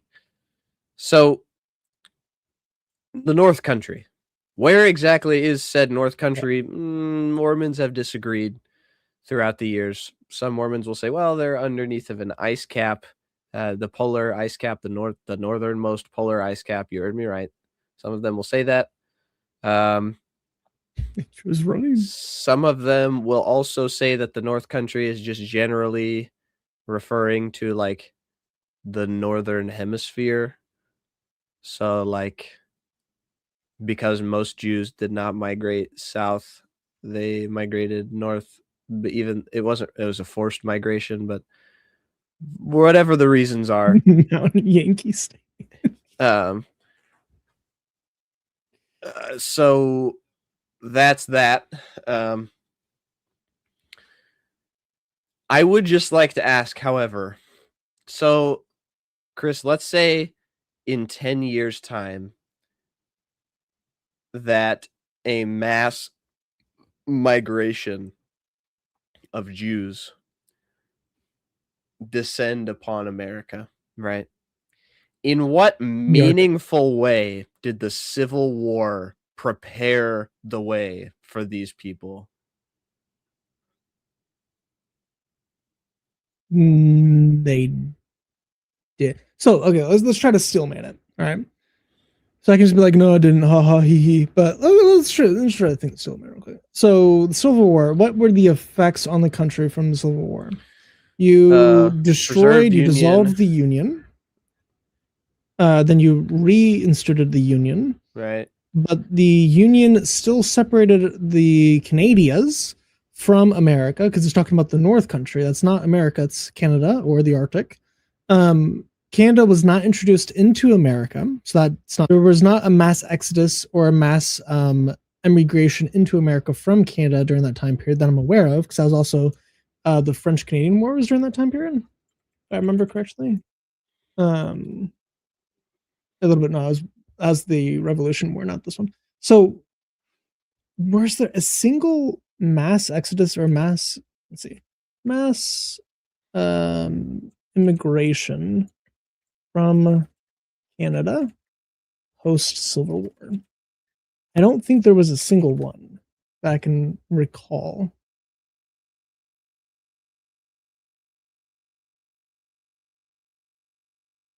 Now, I guess you could say that in a broad sense, the Civil War prepared the way for people just in general to come to the United States.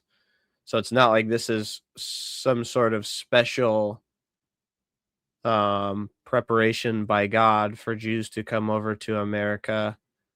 It's more general, like, hey, life is now better because we're all under the Union again, and there's no slavery, and people are counted equally. And even though that actually wasn't the case, even after slavery was outlawed, people were still really mean and bad, and had Jim Crow and all that. So I feel like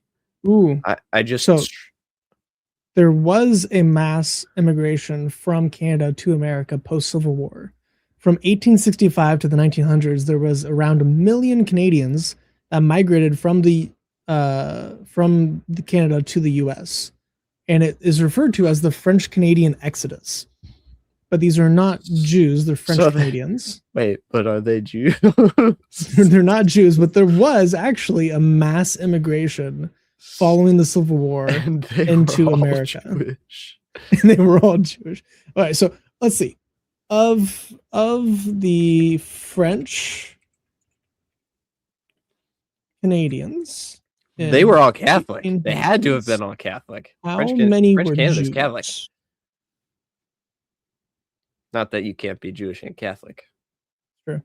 There's one in the chat. Like our brother. It might be two in the chat. I don't remember if JP is. He's a Mexican. I don't know if he's a Jewish Mexican Catholic. The French are the real Jews. This is a wild statement from the AI. It's funny. So this is the AI overview of the question of the French Canadians. How many of the French Canadians were Jews in the 1800s during this exodus? And it says that the number of Jewish people living among French Canadians in the 1800s was practically zero. Dang. During this era, Jews and French Canadians rarely intermarried, and Catholic conversions to Judaism were non-existent. The total Jewish population, all of Canada, was only 1,000 in 1871. Specifically, 1,115. There was a census in 1871. Hey, we got Grammari, who is French Canadian, and his family's part of that migration, and they were all Catholic. Nice. Based. There you Probably go. not a Jew among them. He is a part of the North Country that migrated to America post-Civil War. So, Joseph Smith's a prophet. This is a fulfilled prophecy, except there's no Jews. But, hey. Right. So, again, it seems like what Joseph Smith is saying in this prophecy is that there's going to be a huge bloodshed, and the bad people of this generation are going to be wiped out, and then the good Jews are going to come in. But that didn't happen.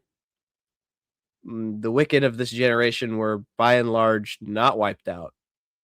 And not everyone who fought for the South was wicked either.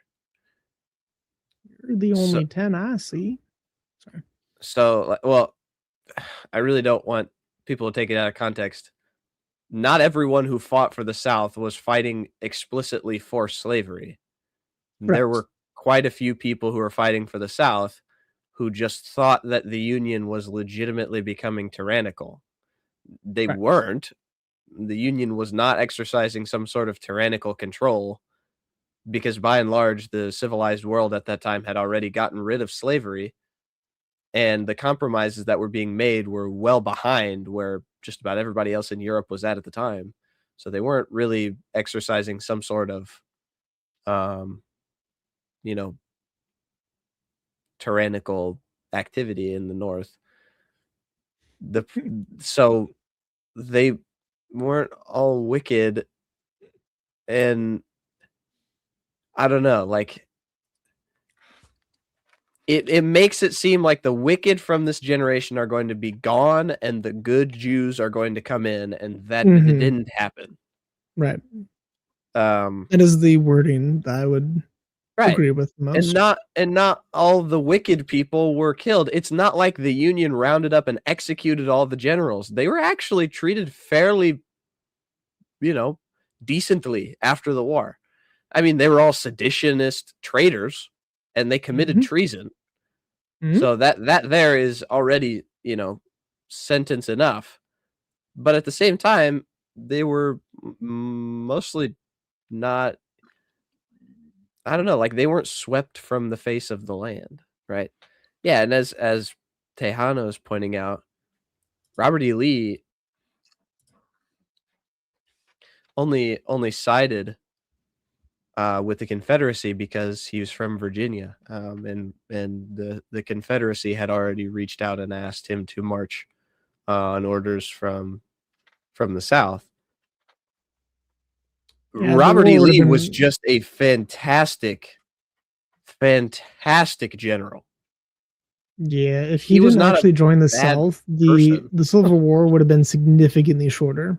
Oh yeah, like if Robert E. Lee had joined the North, things would have de-escalated very quickly, because they didn't really have anybody like him. You have to understand, the South made it all the way up to Gettysburg. That is a lot further than they should have ever made it. They were not right.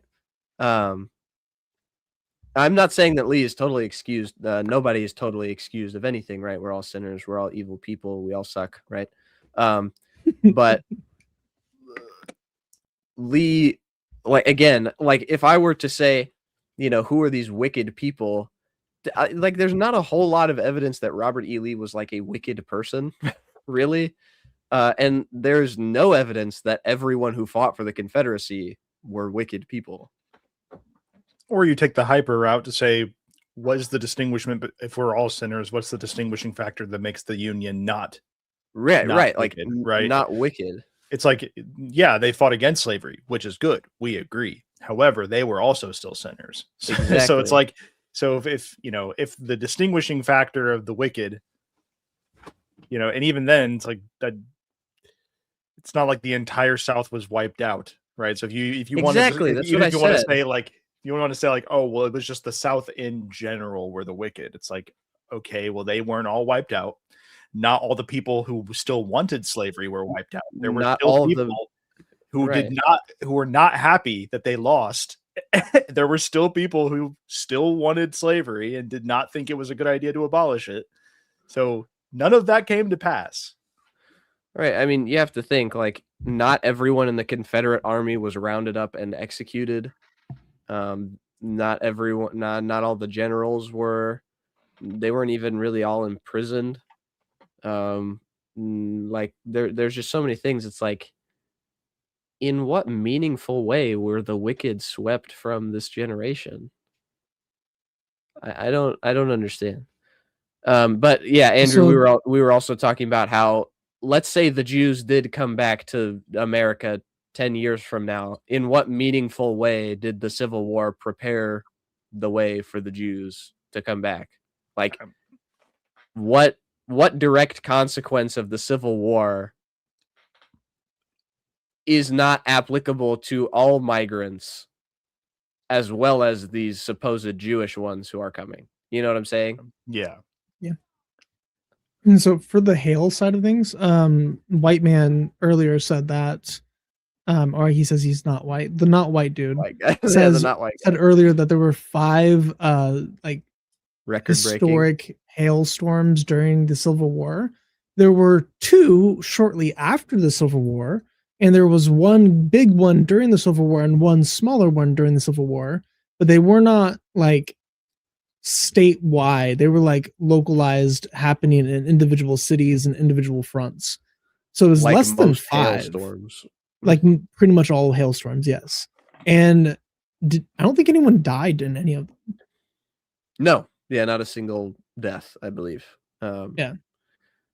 Now you could say somebody, grandpa accidentally slipped on a hailstone. Right. But was grandpa a wicked of this generation who needed to be swept from the land? Right. Who knows? I mean, I grew up in Tornado Alley. I'm pretty sure you guys have as well. Mm-hmm. I've been hit by hail a number of times in my life because we used to play whenever tornadoes were out because it was fun. So I have been chased by hail. I didn't do that multiple times in my life. We were playing soccer once in the hail, and then they just kept pelting us. So we decided to go inside.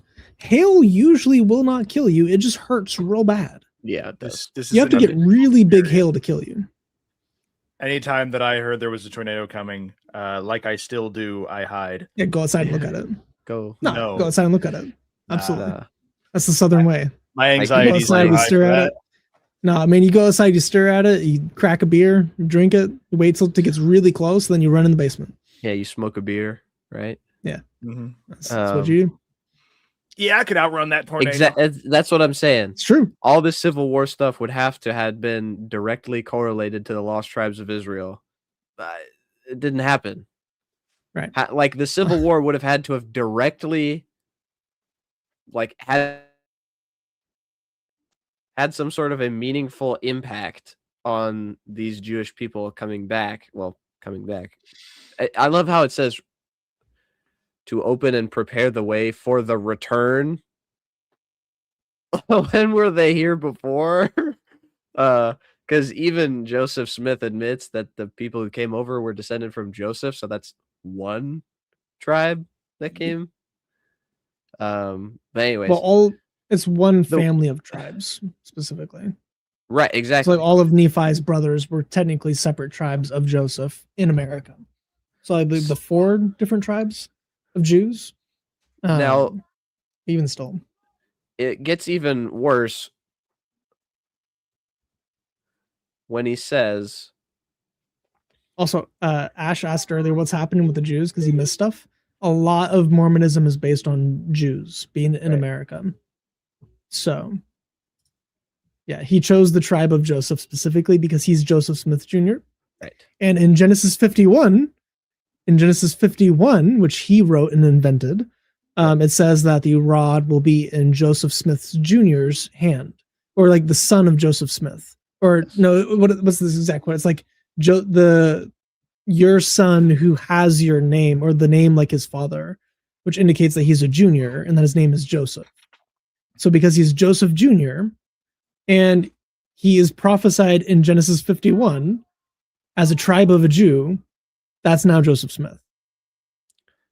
That came over during the first Exodus in boats in 600 BC. Right. That's the claim. That then possibly moved to the Arctic? Who knows? Anyways, so this part makes things even more complicated because it says, repent ye, and embrace the everlasting covenant, and flee to Zion before the overflowing scourge overtake you. For there are those now living upon the earth whose eyes shall not be closed in death until they see all these things which I have spoken fulfilled. Remember these things, call upon the Lord while he is near, and seek him while he may be found, in the exhortation of your unworthy servant. I almost said untrustworthy. Unworthy servant, Joseph Smith. So this appears now. The guy before said, you have to understand. He says all these things only includes the preparation for these Jews to come over. But as we see in Doctrines and Covenants 84, which I will now present to you, verses 1 through, I believe, 5. It says, a revelation of Jesus Christ to Joseph Smith. Yea, the word of the Lord concerning his church established in the last days for the restoration of his people, as he has spoken by the mouth of his prophets, and for the gathering of his saints to stand upon Mount Zion, which shall be the city of New Jerusalem, which is bogus. Mount Zion is in Israel. Anyways, which city shall be built beginning at the temple lot, which is appointed by the finger of the Lord in the western boundaries of the state of Missouri. So he's talking about far west Missouri, which is literally the name of the place. Independence, far west Missouri. And dedicated by the hand of Joseph Smith Jr. and others with whom the Lord was well pleased. Verily, this is the word of the Lord, that the new city Jerusalem shall be built by gathering of the saints, beginning at this place, even the place of the temple, which temple shall be reared when? In this generation. For verily this generation, 180 years ago? Yeah, exactly. Yeah. 84, so that would have been, sometime in the 30s probably. For verily this generation shall not all pass away until an house shall be built unto the Lord, and a cloud shall rest upon it, which cloud shall be even the glory of the Lord, which shall fill the house. So this prophecy in the teachings may not have explicitly said that they will see the actual return of the people, but just the preparation. But this says that they will actually see the return of God on earth. The glory of the Lord will fill this house. And which house is it referring to? Well, it could only be the temple. He's quoting temple language. And they will say all the time, they'll say, oh, well, there were many Mormon temples which were raised during that generation. Absolutely. But that's not the temple that he's talking about here. Right? The temple he's talking about here is in far west Missouri. In the Garden of Eden. And so I can't see a good refutation for this, really. And also, what does a cloud shall rest upon it, and the glory of the Lord will fill the house? Like, if you say that that's the temple in, like, Salt Lake, when did that happen? Right. He's literally quoting the first temple language whenever Solomon blessed it, and the glory of God came and filled it. He's quoting that of his temple that doesn't exist, that never existed, and will never exist. Yes, the new almost 200 years now. The New Jerusalem is in Missouri. Yeah. Which, to be fair, is really funny because the state of Missouri actually forced all of the Mormons out. So they had a kill order for them. And it's funny because the Reformed Mormon Church stayed. Like, they were essentially allowed to be there. and they still are. So it's like, wait. Yep. If Yeah, so if you're not Mormons going to be a currently own the belligerent land. if you're not going to be a belligerent, like militant jerk yeah. trying to take everybody's stuff, Right, then making they fake don't really have a stealing problem. women, children. So yeah, you guys are more than welcome. You can look up in Independence, Missouri, Temple Lot. You can see a big open field. Well, it's not really big necessarily. It's just an open field with buildings all around it. And it will have 4 rocks as each cornerstone of the church, which oddly enough will not be there when even if they were to build the thing, because that's not how construction works anymore. So they're gonna have to remove those. I mean, they don't necessarily have to, but right. The story is that Joseph Smith himself walked that land and like said, "Hey, here's the corner." He walked over and said, "Here's the corner." He walked over and said, "Here's the corner." He walked over and said, "Here's the corner." On land he did not own. Right. And said that the temple will be built there. So land that he basically stole. Eventually, he was ran out by an angry mob. But the church, like there is a Mormon offshoot branch that currently owns the temple lot. Right. But they have failed multiple times to build it because they don't have the money to do it. So the temple could be built. It's owned by the church. That's what the building right next to it there, is owned by Mormons of a different denomination than the major denomination. Right. And yeah, there is no temple. 150 years later, over 150 years later, no temple. And there's a plaque that says, "Here is where the temple should be." I think, hold on. Which is really funny. Yeah. So, spot for temple dedicated by Joseph Smith on August 3rd, 1831. See markers at the top of the steps. Yeah, then there's another one below it as well, that blue sign that also has like, he said that this was where the temple would be built. And it's like, not here. Such a smack in the face. Imagine having multiple plaques that just say this is where it will happen in the last days. But Reformed Mormons are generally better than LDS. Right. They tend to have better, like they're essentially what happened was big bro Joseph Smith started doing a bunch of objectionable things. So they're like, well, we don't really like all that stuff. So then they just kind of were like, well, we like the Book of Mormon and some stuff, so we'll take that. So for why they didn't build the temple there was multiple court cases that try to keep them from building it, from other Mormons and from the city itself. Right. So the city didn't want it built for a long time, and then whenever they eventually gave up and stopped caring, because it's like, oh, all the original people are dead, the prophecy is obviously false, we can just stop caring. At that point in time, there were 2 different denominations of Mormons that were fighting over the land, and they were keeping each other from being able to build on it. Then they tried back in like the 80s to build it, and they ran out of funds. They weren't able to raise the funds because their denomination is too small. Yeah. And they gave up. So now they've owned the land for like 60 years, that denomination, and they just can't do anything with it. But they don't want to give it to the other people who could build on it. So it's just stuck in limbo. And it's the best failed prophecy of any prophet I've ever seen. Right. It's my favorite.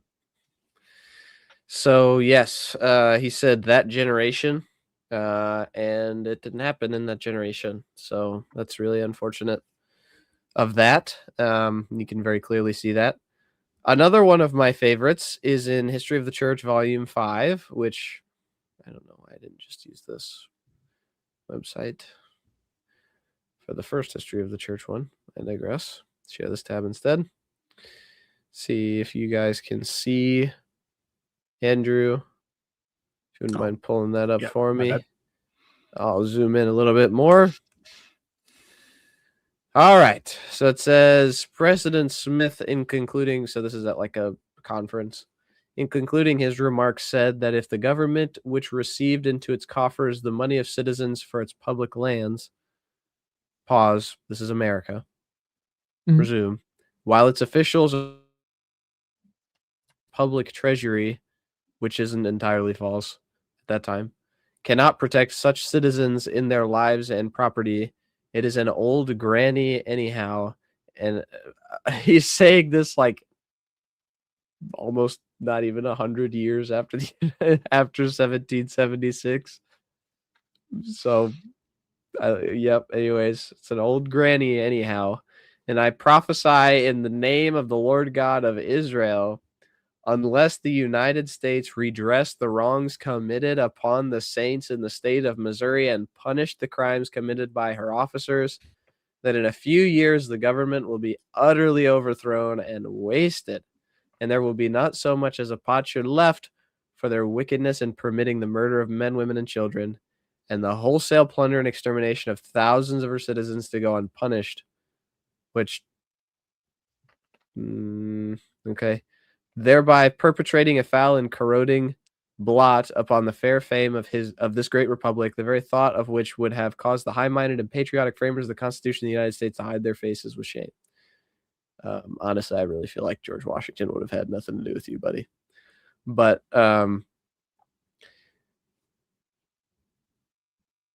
so now, Andrew and Chris, I might be, I might just be going insane, but the United States government ever redress the wrongs committed against the Mormons? Not that I'm aware of. Well, no. The federal government, no. Local governments, yeah. They've tried. But that didn't happen in the lifetime of Joseph Smith. No, it's like recent, like within my lifetime and my parents' lifetime. Essentially, it took them 100 years. Over 100 years to say that the execution order, extermination order was so they repealed the extermination order in like the 70s, I think. Yeah. So there's multiple people watching this right now who were alive whenever it was legally allowed for several people who are watching this right now. Whenever you were a kid, you were legally allowed to kill Mormons if you found them in Missouri. Yes. Because Missouri, by law, said that any Mormon is to be executed on site. Or forced out. Yes, that was a state order, not a federal one. Right. So why the heck would the federal government have anything to do with it? I don't know. I mean, they technically did, like, I don't know, they really didn't have a whole lot to do because the federal government wasn't super powerful back in that time. So they didn't do a ton. The state governments had more power, but right. The Civil War gave them more power, right? Just because they had, But I digress. World War I gave them a ton of power. That was the big turning point. The states had most governing power in there, and they still do, to a certain extent, have the most governing power in their borders. But the federal government is just much bigger. But neither Missouri nor the federal government redressed any of the wrongs that were supposedly, I won't say supposedly, there were some objectionable things that were done to Mormons. Like, do I think they should have been, exterminated? I mean, no, not unless there was like a real cause. I don't think that just because they were Mormon. He was doing a lot more than just printing fake currency. Yes. And he was in fact doing that. Yeah. But what's funny is he never stood trial for it because he left Ohio before they got the chance. And then he went to Missouri and then incited riot and then left and then had to go to Illinois. And then the biggest mistake of Illinois was letting Joseph Smith have a charter. But so all of these things happened. And the United States government's still here. Not only that, it was never defeated. Like, the same federal government was there during and after the Civil War. Like, it's not like the government had some sort of existential change insofar as like their whole makeup and everything like that. It was still the government. What exactly is to be understood by there will be not so much as a potsherd left? Like, what am I supposed to understand other than like the utter annihilation?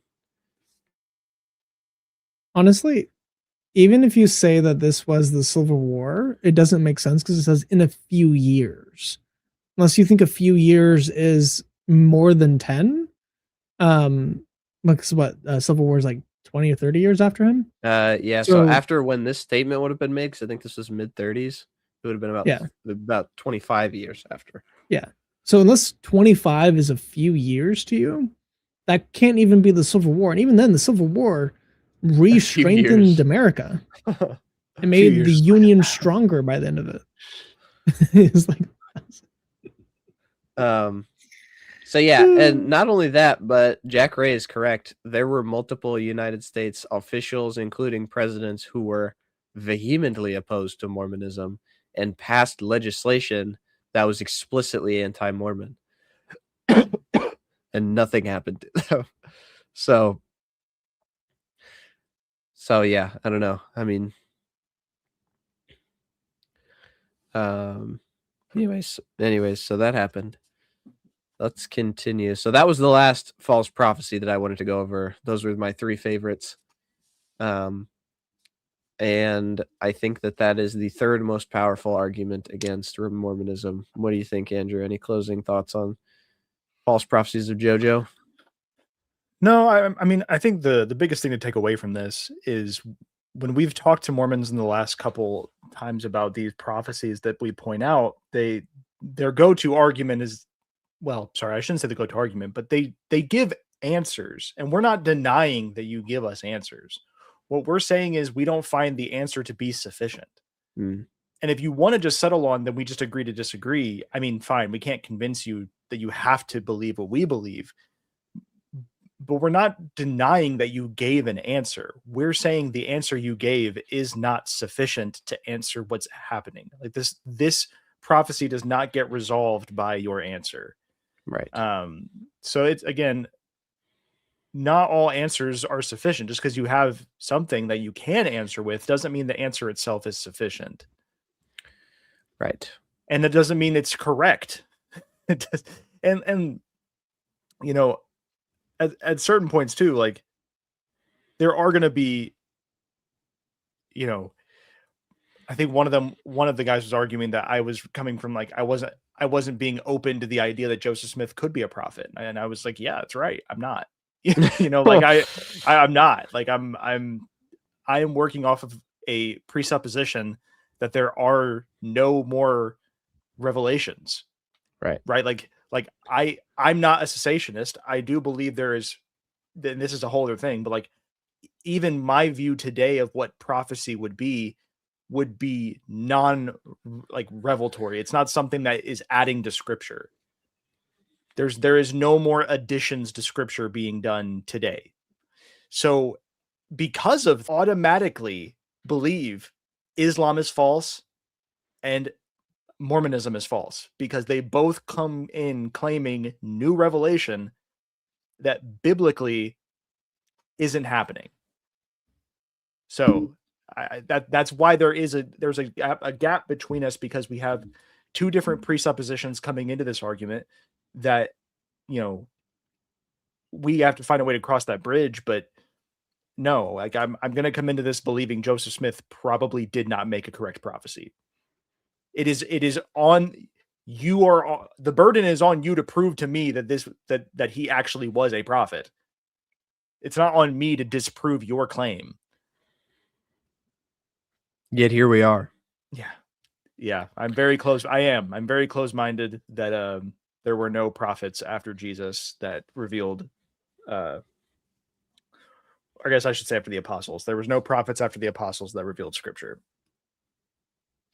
Do you have the David Patton thing pulled up already? No, I only included those 3 because I liked those 3 the best, insofar as they were the 3 that I was most familiar with going into it. Would you like to pull that one up? Yeah, I can. Sure thing.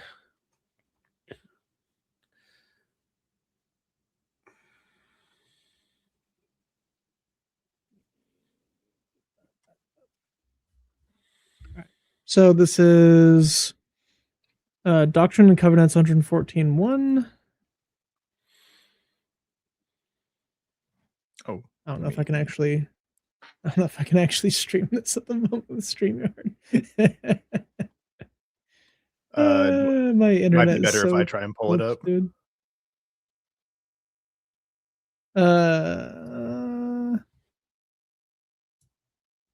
Maybe What was it? Doctrines and Covenants. What? 114.1.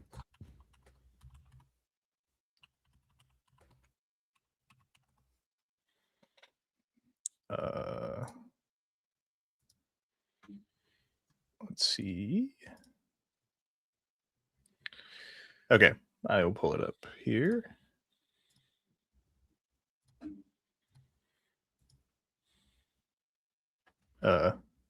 What is it? Control S or Control Plus? Yeah, there we go. Okay. Just ask how to zoom in. I never knew how to do that until we started doing this. Until we did this podcast, I never knew how to Control Plus. Anyways, this guy. All right. So if you notice the date, that is the important bit there. 1838, April 11th. Yep. So you said just read the first verse here. Yeah. So yeah, verily thus saith the Lord, it is wisdom in my servant David Patton that he settle up all his business as soon as he possibly can and make a disposition of his merchandise, that he may perform a mission unto me next spring in company with others, even 12, including himself, to testify of my name and bear glad tidings unto all the world. So this was given in April 11th. He died in October of that year. So he says that next year they will go on a missions trip next spring. So a year from now. He died 6 months later. So well, halfway through, he didn't. He says, verily thus saith the Lord. He didn't settle up all his business and make disposition of his merchandise. So God was like, well, can't really have that. It was conditional. It was conditional prophecy. He had to settle up all his business and sell everything that he had. Give it to Joseph. And then he could go on a business trip. But because he didn't want to give everything he had to Joseph, God killed it. Yeah, that's exactly how it happened. Right. Yeah. So you have that. You have Jesus coming back in 1891.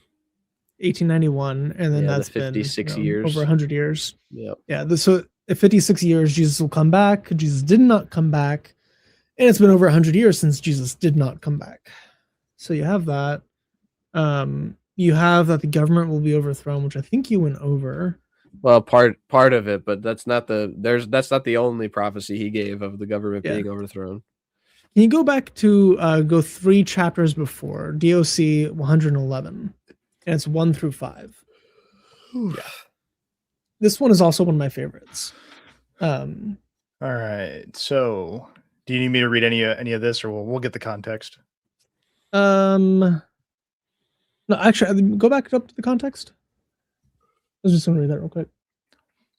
So revelation given through Joseph Smith at Salem, Massachusetts. Oh yeah, this one. Yeah, this is one of my favorites. August 6th, pretty funny. 1836. At this time, the church and its leaders were heavily in debt due to the construction of the Kirtland Temple and the persecutions in Missouri. Hearing that a large amount of money might be available to them in Salem, the prophets Sidney Rigdon, Hiram Smith, Oliver Cowdery traveled there from Kirkland, Ohio to investigate this claim. Along with the preaching the gospel, the brethren transacted several items of the church business. Okay. All right. Yeah. So he was told, hey, if you come to Salem, I have gold buried beneath my house. One of the dudes at the time told him this, and then he received this prophecy. Okay. I, the Lord your God, am not displeased with your coming on this journey, notwithstanding your follies. I have much treasure in the city for you, for the benefit of Zion, and many people in the city, whom I will gather out in due time for the benefit of Zion through your instrumentality. Now, hold on. is this God talking? Or is this Joseph talking? Because it says, that's I, God. That's because it says, God I, the Lord talking. your God. This is And then he all says, I God have much. talking. Okay. Yes. This is a prophecy from God unto Joseph Smith. Got it. Therefore, it is expedient that you should form acquaintance with men in this city, as you shall be led, and as it shall be given you. And it shall come to pass in due time that I will give this city into your hands, that you shall have power over it, insomuch that they shall not discover your secret parts, and its wealth pertaining to gold and silver shall be yours. Concern not yourselves about your debts, for I will give you power to pay them. You mean to keep going? So, not only did he not find the gold, whenever he went there, the dude who told him about the gold fled. He just disappeared. And then he marched all of his people up to Salem to not get any gold, to not fix their money problems, because this is before they did the think bake, if I remember correctly. So they had all these money problems. They didn't know how to solve it. Then some dude was like, hey, I have all this gold. You can just come here and I'll give you my gold. And then he gives this prophecy, makes a multi-week or multi-month journey with his whole congregation. They get there, the dude flees, they don't get any gold, and then they have to leave. None of this happened. None of this prophecy happened. That's pretty crazy. And especially because this was God, right? Like This is you can't God even speaking onto him. you Yeah. can't even say, well, Joseph was just wrong. He just This is- got it wrong. No. This is God.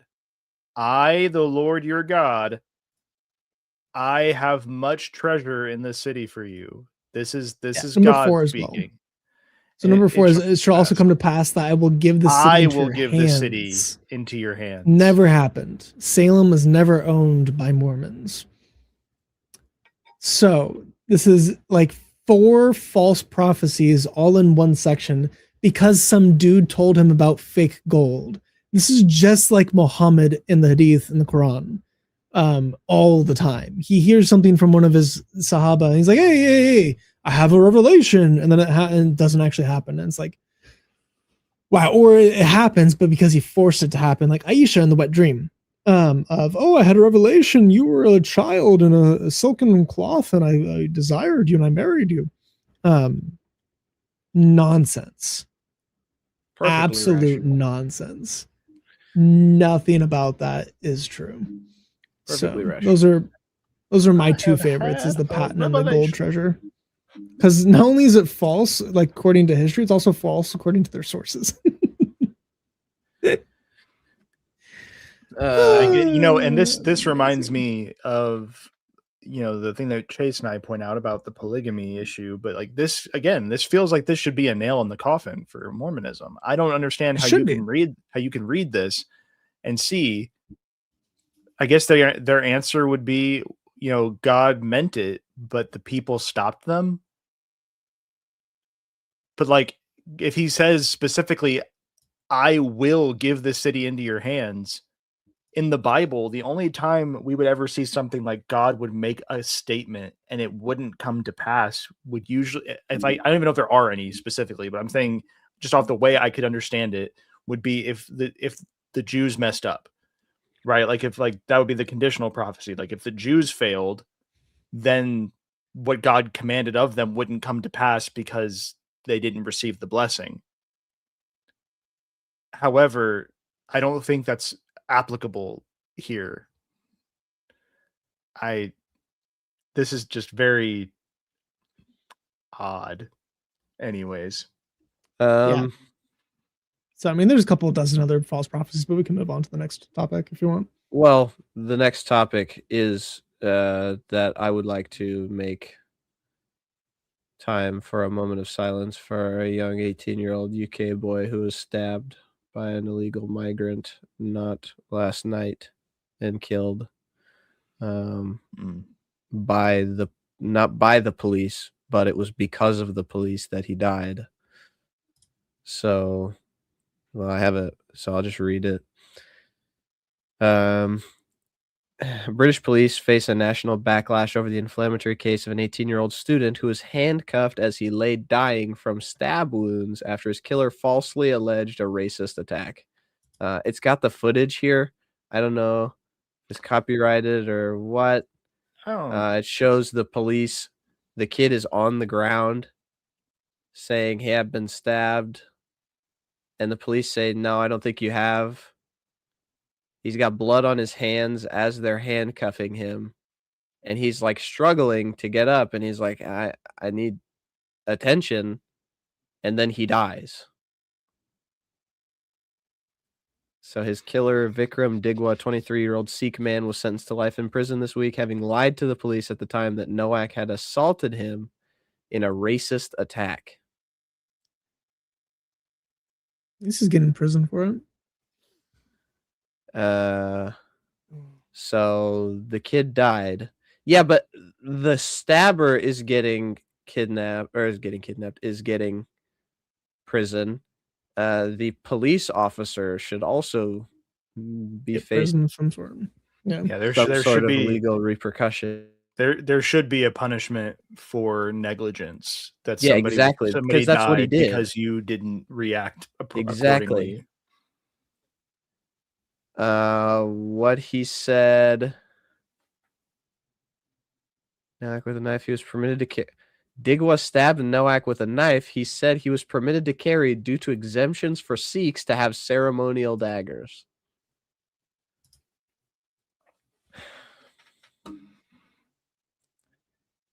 Right. But yeah, the police stood on the kid's. Well, he didn't stand on it, but he kneeled on his back and arrested him while he more bled blood out of him. Yeah, yeah. While he bled they out. killed him faster. Right. So, I apparently, so allegedly these two police officers who were there have been put on leave, and they have been made anonymous. Which, do I agree with the anonymity?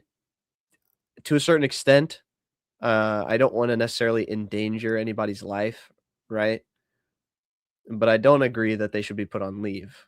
I think that they should be actually prosecuted. Yeah. But anyways, so that's that.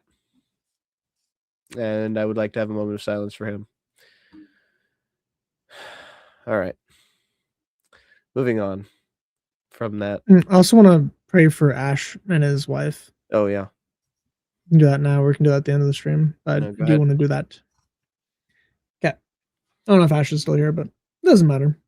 He doesn't need to be here for us to pray for him. He's going to get prayed no matter what. Yeah, and you can pray that the UK just stops being this way. Yeah. Okay.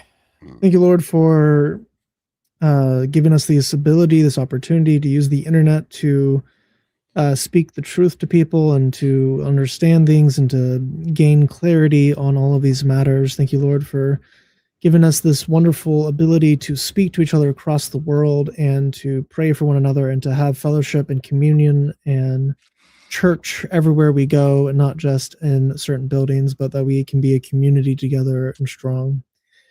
Lord, we lift up Brother Ash and his wife, that their little girl is going to be wonderfully healthy and strong, and that she gets past all of the craziness of the first 2 weeks. And Lord, we pray for the delivery to be quick and as painless as it can be, and that her mama instincts from the previous kids just kicks in and she just whips that thing out. And she's delivered quickly and safely. Thank you, Lord, for being with their family, for supplying all the needs that they have financially and spiritually and emotionally, for allowing them to have good sleep, and for the baby to be nursing well and growing and all the things that she will need to be doing, and that all the other kids are helping to adjust to the new baby. Thank you, Lord, for also the UK, that you are with them, that the spirit of darkness and evil and wickedness and all the demonic activity that's happening there, because there's some neighborhoods that are straight up demonic hellholes. Lord, we pray for your light to shine, that you are emboldening the people of Britain and the people of Europe that the Christians there receive new fire, fresh anointing, a fresh pouring out of your spirit. That there is pushback and fighting against all of this wickedness that the Christians of Europe have allowed in and allowed to sit there and not challenge and not speak truth to, but have just allowed to sit. Lord, we pray for revival and we pray for truth to win out in all of these situations, that there is justice and righteousness that is happening in all of these communities, that they are all coming to know you and have a relationship with you. In Jesus' name we pray. Amen. Amen. All right. So, moving from the morally objectionable behavior of the Sikh community, well, that one Sikh individual, to the morally objectionable behavior of Joseph Smith. To me, this is my second favorite argument against Mormonism. I don't have any references or anything for this because we've already extensively talked about Joseph Smith's shenanigans in other streams. But to just recap, the Kirtland Safety Society. So it was a fake bank that Joseph Smith made. He was doing some interesting monetary things behind the scenes. And then because things were starting to go downhill for the Mormons, he tried to print, and that is illegal. You cannot do that. So that was breaking the law and a morally objectionable thing. In terms of I cannot beyond reasonable doubt prove to you that Joseph Smith was doing more objectionable things with the bank. It's not like I wouldn't feel comfortable going to a Mormon with some of these things, but I can say that the Nauvoo expositor did accuse him of forcing people to buy land from him, which is not disputed. That's an actual thing that he did. He forced Mormons to buy land from him. And so I can only imagine what he did with his own bank, I think it's probably safe to assume that he was probably involved in some shady business. Polygamy, Doctrines and Covenants 132 very explicitly teaches polygamy. And not just that, but even while denying polygamy, he practiced it and denied other people were practicing it who were practicing it, and then denied forcing people and was forcing people. You can find all the evidence of that. There's a specific lady who was from England who was coerced to marry him. I can't remember her name.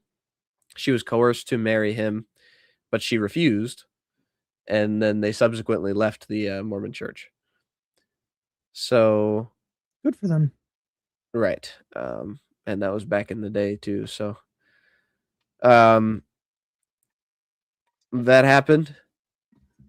And then another morally objectionable thing would be his staging a rebellion against the United States government that he did when the Illinois state government mobilized its militia to apprehend Joseph to bring him to trial.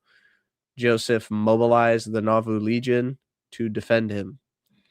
Now, nobody was ever killed. There was no shots fired in this exchange, but he did do that.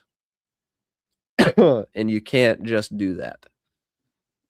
So, that to me is objectionable. And he would have been totally fine not doing that. He could have stood trial. He would have gone to jail because he was guilty of the things that they were accusing him of, i.e. bigamy and polygamy. He was guilty of those things. So he would have gone to jail, but at least he would have gone to jail for those things and not also being a traitor. So that's that. I don't know. There's plenty of other morally objectionable things that he did, but those three are kind of the biggest ones. You guys have any thoughts? Well, yeah, the seduction of teenage girls is another unfortunate thing that he did. Well, even by their standards, because people don't realize the 1800s, people's like the age of marriage was still around 18. It's not recent history that it became 18 to be normal. That's been the norm. Like 16 to 20 has been the norm for pretty much all of human history, especially for poor people, because poor people didn't have the like finances to just marry off super young. So other than like nobility, you didn't really marry off at like 12 or 14 or 15. So he married because you were needed. You had to work in the house. You had to take care of other siblings. You had chores. You made money for your parents. Like you were a financial asset, but you were not physically mature enough to get married. And they knew that if you gave birth young, you had a higher chance of dying. So they wouldn't, child mortality was so high. You're not going to have a girl that survived to adulthood, then try to give birth at 14 and die. That's idiotic. So they didn't do it. So he married a 14-year-old when he was 38. So he was 24 when she was born. He is old enough to be her father. And he married her when she was still pubescent. Not post-pubescent, but pubescent. Now, it's not as bad as Aisha and Muhammad, where he could be her great-grandfather, but he's still old enough to literally have raised this girl from diapers. He was about the same age I was whenever I gave birth to my first kid. My wife gave birth to my first kid. There was Chris on the table. Yes. But that's wild. Hold my hand, sweetheart. Dude, birth is a nightmare. Anyway. Yes, Chris did give birth. You heard it here, folks. Yeah, if you've seen the short from today. You saying that, I feel like that would be something that's in the Talmud. They're like, and Rabbi Moses ben Josiah told a story of a man who at one time had a large stomach and gave birth to a child or something. And in his case, the Sabbath was not applied on that day or something like that. Like there's a hadith of the pregnant dude who got pregnant from the toothbrush. Yes, the miswak. Indeed. Well, is there any pregnant man stories in rabbinic? Oh, in rabbinic. I almost guarantee that is not the case.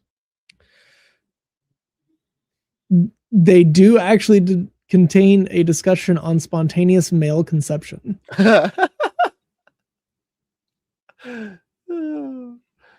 Please read. All right, well, it's after Islam. It's Alphabet Ben Sirah. You should read some of that for us. Because the next, my favorite topic will probably take a little bit more time and just actually take a look at it, but this does intrigue me.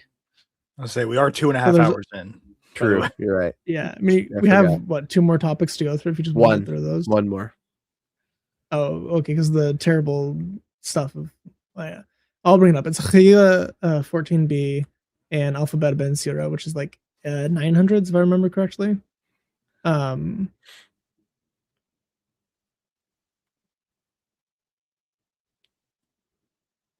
Apparently in Targum Pseudo-Jonathan in Genesis 30:21, the fetuses of Leah and Rachel swapped.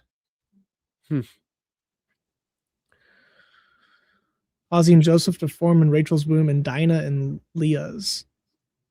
So they swapped the male and female fetuses within their wombs.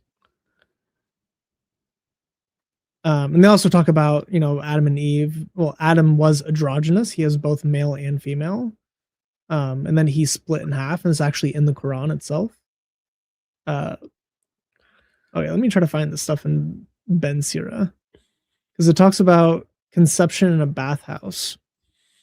for, well, Higa has a virgin who conceived, which is kind of funny. Chris makes an E what face? Oh, false alarm. Not super gross statement. Someone raised the bat S crazy symbol. All right, hold on. Virgin. Well, while he pulls that up. Oh, sorry. Go ahead. They also asked Ben Zoma, a woman is considered to be a virgin who became pregnant. What is the halakha? A high priest may marry only a virgin. Is he permitted to marry her? The answer depends on the following. Are we concerned for the opinion of Shmuel? Shmuel says, I can engage in intercourse several times without blood. In other words, I can have relations with a woman while leaving her hymen intact. If this is so, is it possible that the assumed virgin had intercourse in this matter and is forbidden to the high priest? Or perhaps a person who can act like Shmuel is not common, and he had a micro penis, and the halakha is not concerned with this case. He said to them, one like Shmuel is not common, and we are concerned that she may have conceived in a bath. Perhaps she washed in a bath that contained a man's semen from which she became impregnated while remaining a virgin, which is a legitimate thing. Then the Gemara asks, how could she possibly become pregnant in such a manner? Didn't Shmuel say any semen that is not shot like an arrow cannot fertilize? The Gemara answers, this does not mean that it must be shot like an arrow at the moment of fertilization. Even if initially, when released from the male, it was shot as an arrow, it can fertilize a woman at a later moment. Our filthy minds. As if Joseph Smith married a 14-year-old.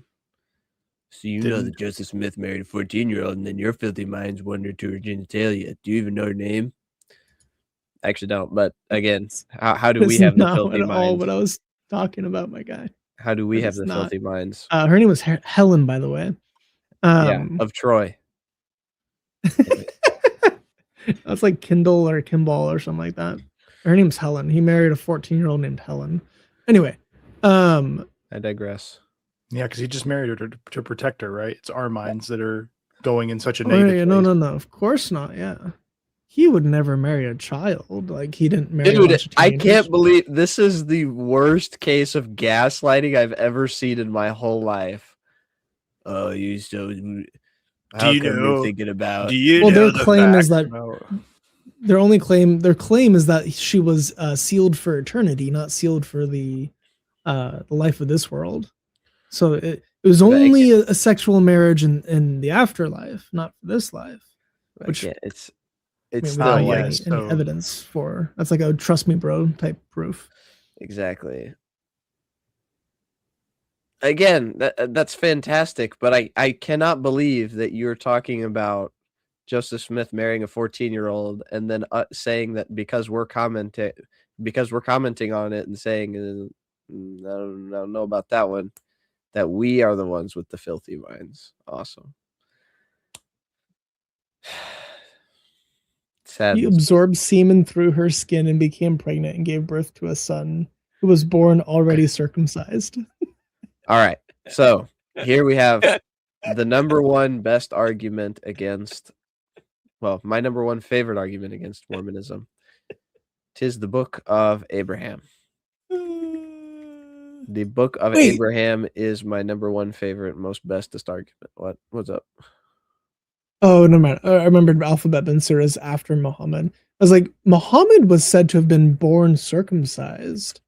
This also has a kid being born circumcised, but it's between like 700 and 1000 AD. So I was just thinking that's a wild coincidence that you have a kid born circumcised. Yeah, it's not possible. Right. That would be really, really unfortunate if it were possible. He wasn't just born circumcised. He was born fully grown, highly intelligent, and circumcised. So he came out the womb as a full-on man. Osar made it. We were talking about you earlier, man.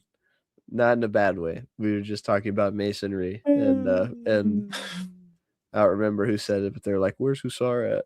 Anyways, so Abraham, amazing. I will now read to you what the claim of the Book of Abraham was, and I quote, "A translation of some ancient records that have fallen into our hands from the catacombs of Egypt, the writings of Abraham while he was in Egypt, called the Book of Abraham, written by his own hand upon papyrus." Now, what does this at least appear to be saying? What I mean, it appears that Abraham went to Egypt, Right? and probably got into some mysticism shenanigans, as No, they but like tend just to. on face value, what does this say? Like, So what is does he this just- mean?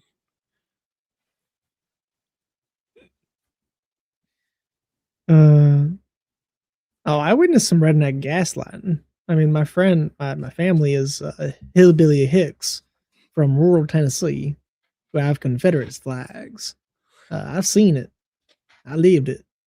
Anyway, So this is saying that Joseph Smith, now the Mormons will debate this, but Joseph Smith is claiming to have an original document written by Abraham himself.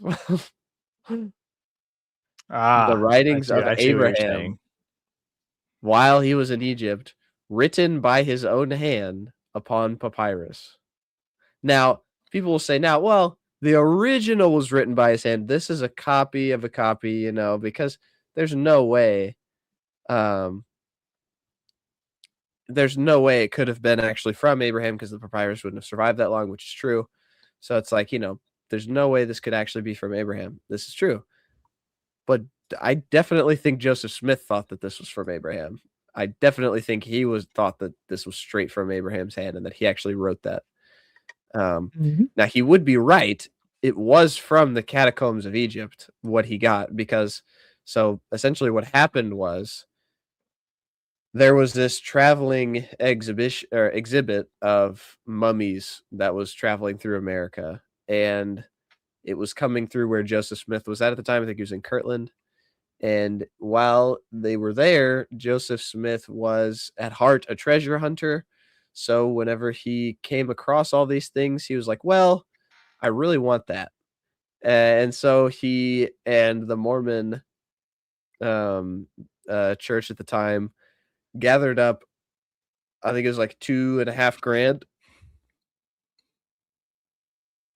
He gathered up like $2,500 and bought the exhibit. I don't remember if it was the whole thing or if it was just the documents and some other stuff, but at the very least, he bought the documents from the guy who was exhibiting it. Now, to be fair, these are ancient Egyptian records from the catacombs, but that is about as far as this is truthful. It is not from Abraham. He did not write while he was in Egypt. The Egyptian writing was not exactly like that during Abraham's time. It's different. But that is the claim here. So this claims that Abraham supposedly wrote this. We have the papyri that Joseph Smith actually used. So let's share this tab instead. Bada bing, bada boom. It was thought that this was lost. So they had the papyri.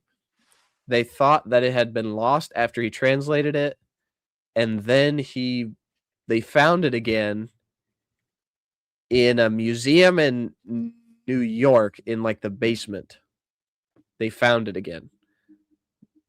I don't think that the church wanted it to be found, but we found it. I think most people thought that it had burned up in the Chicago fire. But regardless, so as you can see, this is the backing. So this is like, regular paper. And this is the papyri. And they glued the papyri to the paper. So that way it would like give it a little bit more sturdiness, right? It would make it better. And this is what they had. This is part of it. They had probably a lot more, but this is at the very least part of it. If you'll notice, why can't I zoom in? There we go. If you'll notice, he filled in what they didn't have with a pencil. Yeah. So if you see this looks like a dude and another dude, and this is supposedly, according to Mormonism, Abraham was about to be sacrificed by some guy. Now, we also have the dating of these papyrus fragments here on good old Wikipedia. The Joseph Smith papyri are fragments from ancient Thebes dated between 300 and 100 BC. Chris, did Abraham live during the years and between the years of 1 to 300 BC? No. Yeah, the answer is no. Abraham did not live between the years of 1 and 300 BC. It was around 2000 BC that he lived, even later, or earlier, sorry, that he lived. And so we would not have expected to see this dating between 3 and 100 BC.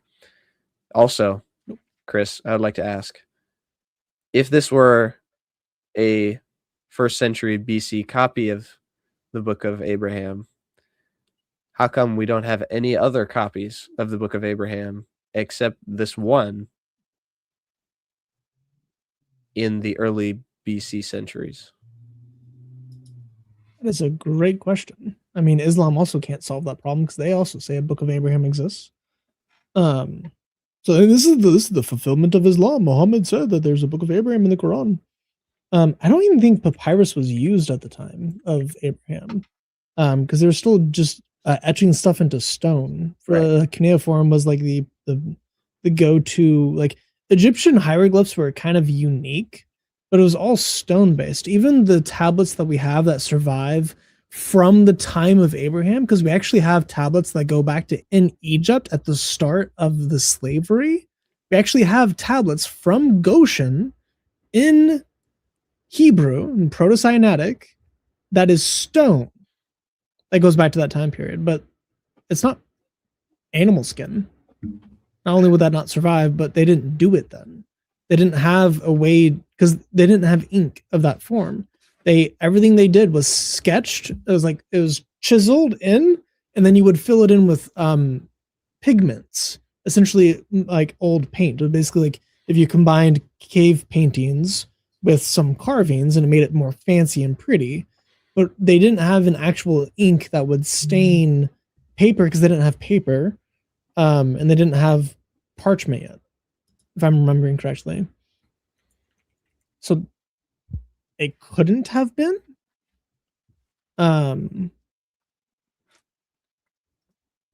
Google says it existed in 3000 BC, so maybe I was wrong on that side of it. Let alone the sheer coincidence it would have been to have the Book of Abraham be not only found just before Joseph Smith would arrive on the scene, but be exhibited in America in Kirtland, Ohio, around the same time of Joseph Smith. The only known copy of the Book of Abraham is astounding. I'm not saying that God doesn't work miracles, right? But it strains credulity at best to say that this is like, man, it's even, to me, it's even worse than like the golden plates, because the burial stuff is actually real and people actually saw it, and it's actually fake and it's not the same. Yeah, Abraham must use a Mossad time traveling machine, right? He bummed it off. Okay, I was mixing up parchment and papyrus in my head. Parchment is animal skin. Papyrus is the flattened reeds. Yeah. Yeah. parchment is 2nd century BC, Right. and that does survive. Papyrus is way older, but it is not. This would not have survived to this point. So So here, I was mixing it up in my head for those two. So here is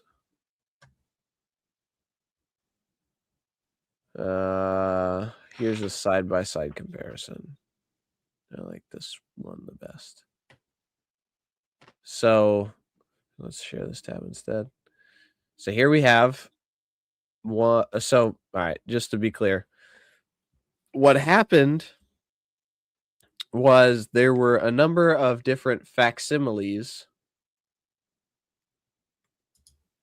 that Joseph Smith interpreted and labeled and used as interpretive means to convey what he believed was the story of Abraham being sacrificed. So we have here the story of Isaac being facsimile. sacrificed. You said what? Isaac being sacrificed? No, Abraham. Abraham being sacrificed by some sort of Egyptian mystical priest. So okay, here, 3, the idolatrous priest of Elkanah or Elkanah. Yeah. So this is Abraham here. Anyways, let alone the fact that he doesn't look anything like he does in the movies. This is clearly fake, right? But here we have, so no, this is actually real. This is the real facsimile. This is a real thing in real history. So, and if you buy the Book of Mormon now, it actually has that on like the cover or the cover page on the inside. It should. Well, the Pearl of Great Price contains the Book of Abraham. Right. But so here we have number 1. Joseph Smith said, "This is the angel of the Lord." Just a random bird. No, somebody Canuck made a very valid point. If you go back up, head. Yes. Yeah, I 100% that is Anubis. Right. This is Anubis. And then it's they just supposed added to have this. Oh, I wasn't paying attention. I missed that. No, you're good. You're good. This is what it's supposed to look like. This is yes. Yeah. This is what it's supposed to look like. He drew the head on himself. What a good drawer. The head was missing. Right. The head was missing. Part of his body was missing. So he had to draw all that in. He's such a good artist. I put that on the fridge. Exactly. So yeah, he essentially copied by hand what he saw, which, I mean, realistically, he was a better, well, I don't know. This jackal head is pretty, they had perfected what a jackal head looks like. Maybe not so much a bird, right? Not quite sure about that one. They got the jackal down though. Like that's spot on. Anyways. So here's the facsimile. This is not the angel of the Lord. This is the spirit of Hor, the deceased guy. I believe. So this is the spirit of this guy. So essentially, this is the story about how a person's soul ascends to heaven. So this is the guy's spirit. Right. Well, Horus is the eagle god who is in charge of bringing like life. He's in charge of the cycle of birth and rebirth with his dad and his mom. So Horus is like one of the high Egyptian deities. And so he's bringing the dead to the afterlife. Well, this says that this is the spirit of the deceased guy, the modern Egyptological interpretation. So while that is true, Horus is the god of all who of has those the falcon things. head. Right. Is that, yeah. Right. I'm assuming that's probably linked. Right. I'm assuming that's probably linked to why they would depict his spirit as being a bird. But yeah, I digress. So 2, this deceased guy, his name was Hor. Visual naked. 3, the priest Elkanah. This is actually Anubis, who is embalming him, I guess, at the moment. A common funeral bier or lion couch. So essentially, this is what they would display the dead person's body on. Mm-hmm.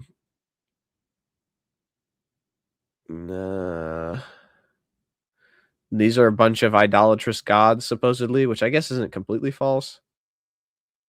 They represent the 4 sons of the god Horus, who are whatever. Idolatrous god of Pharaoh is number 9.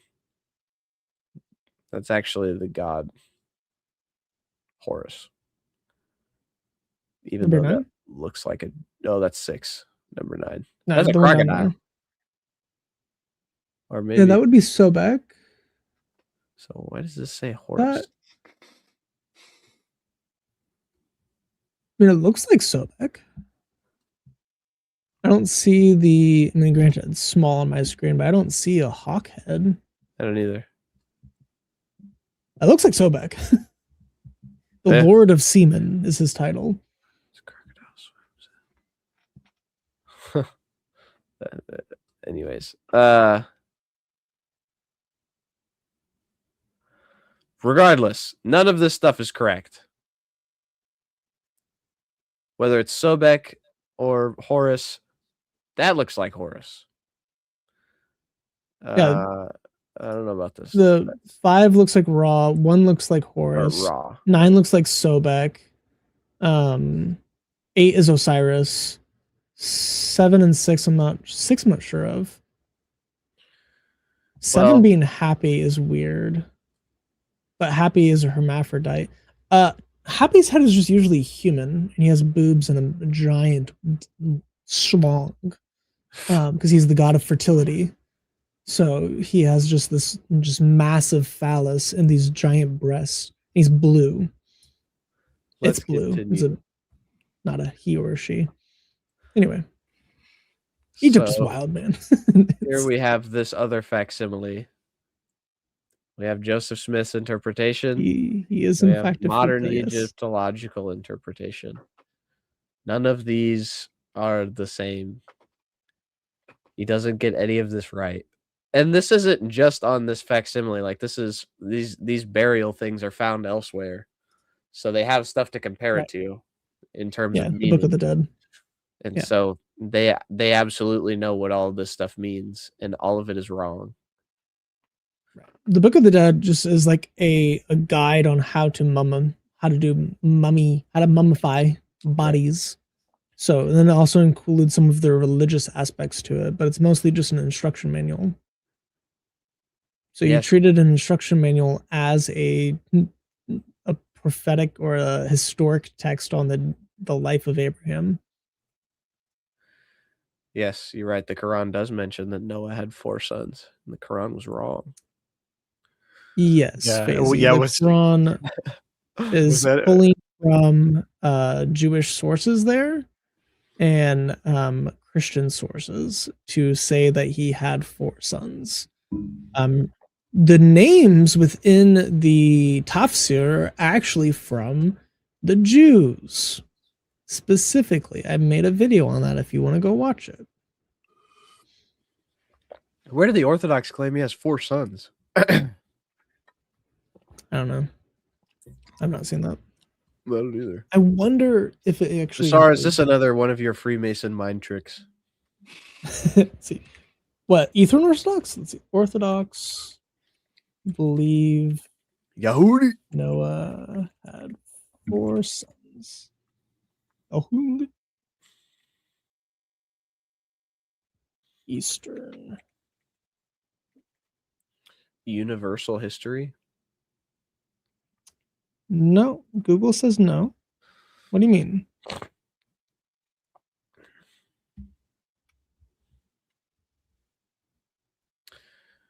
No, the Bible makes it quite clear in the New Testament that only 8 people survived the flood. First Peter says that 8 people boarded the ark and 8 people survived.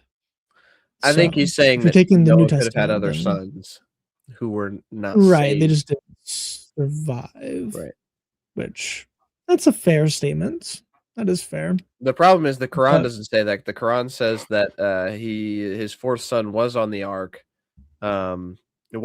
Difference of opinion. Yeah, there is a difference of opinion. Some scholars say that his son was on the ark and he got thrown off for doing the hanky panky on the ark. Mm-hmm. Some scholars say that he never got on the ark because he was one of He drowned in the the flood. non-elect.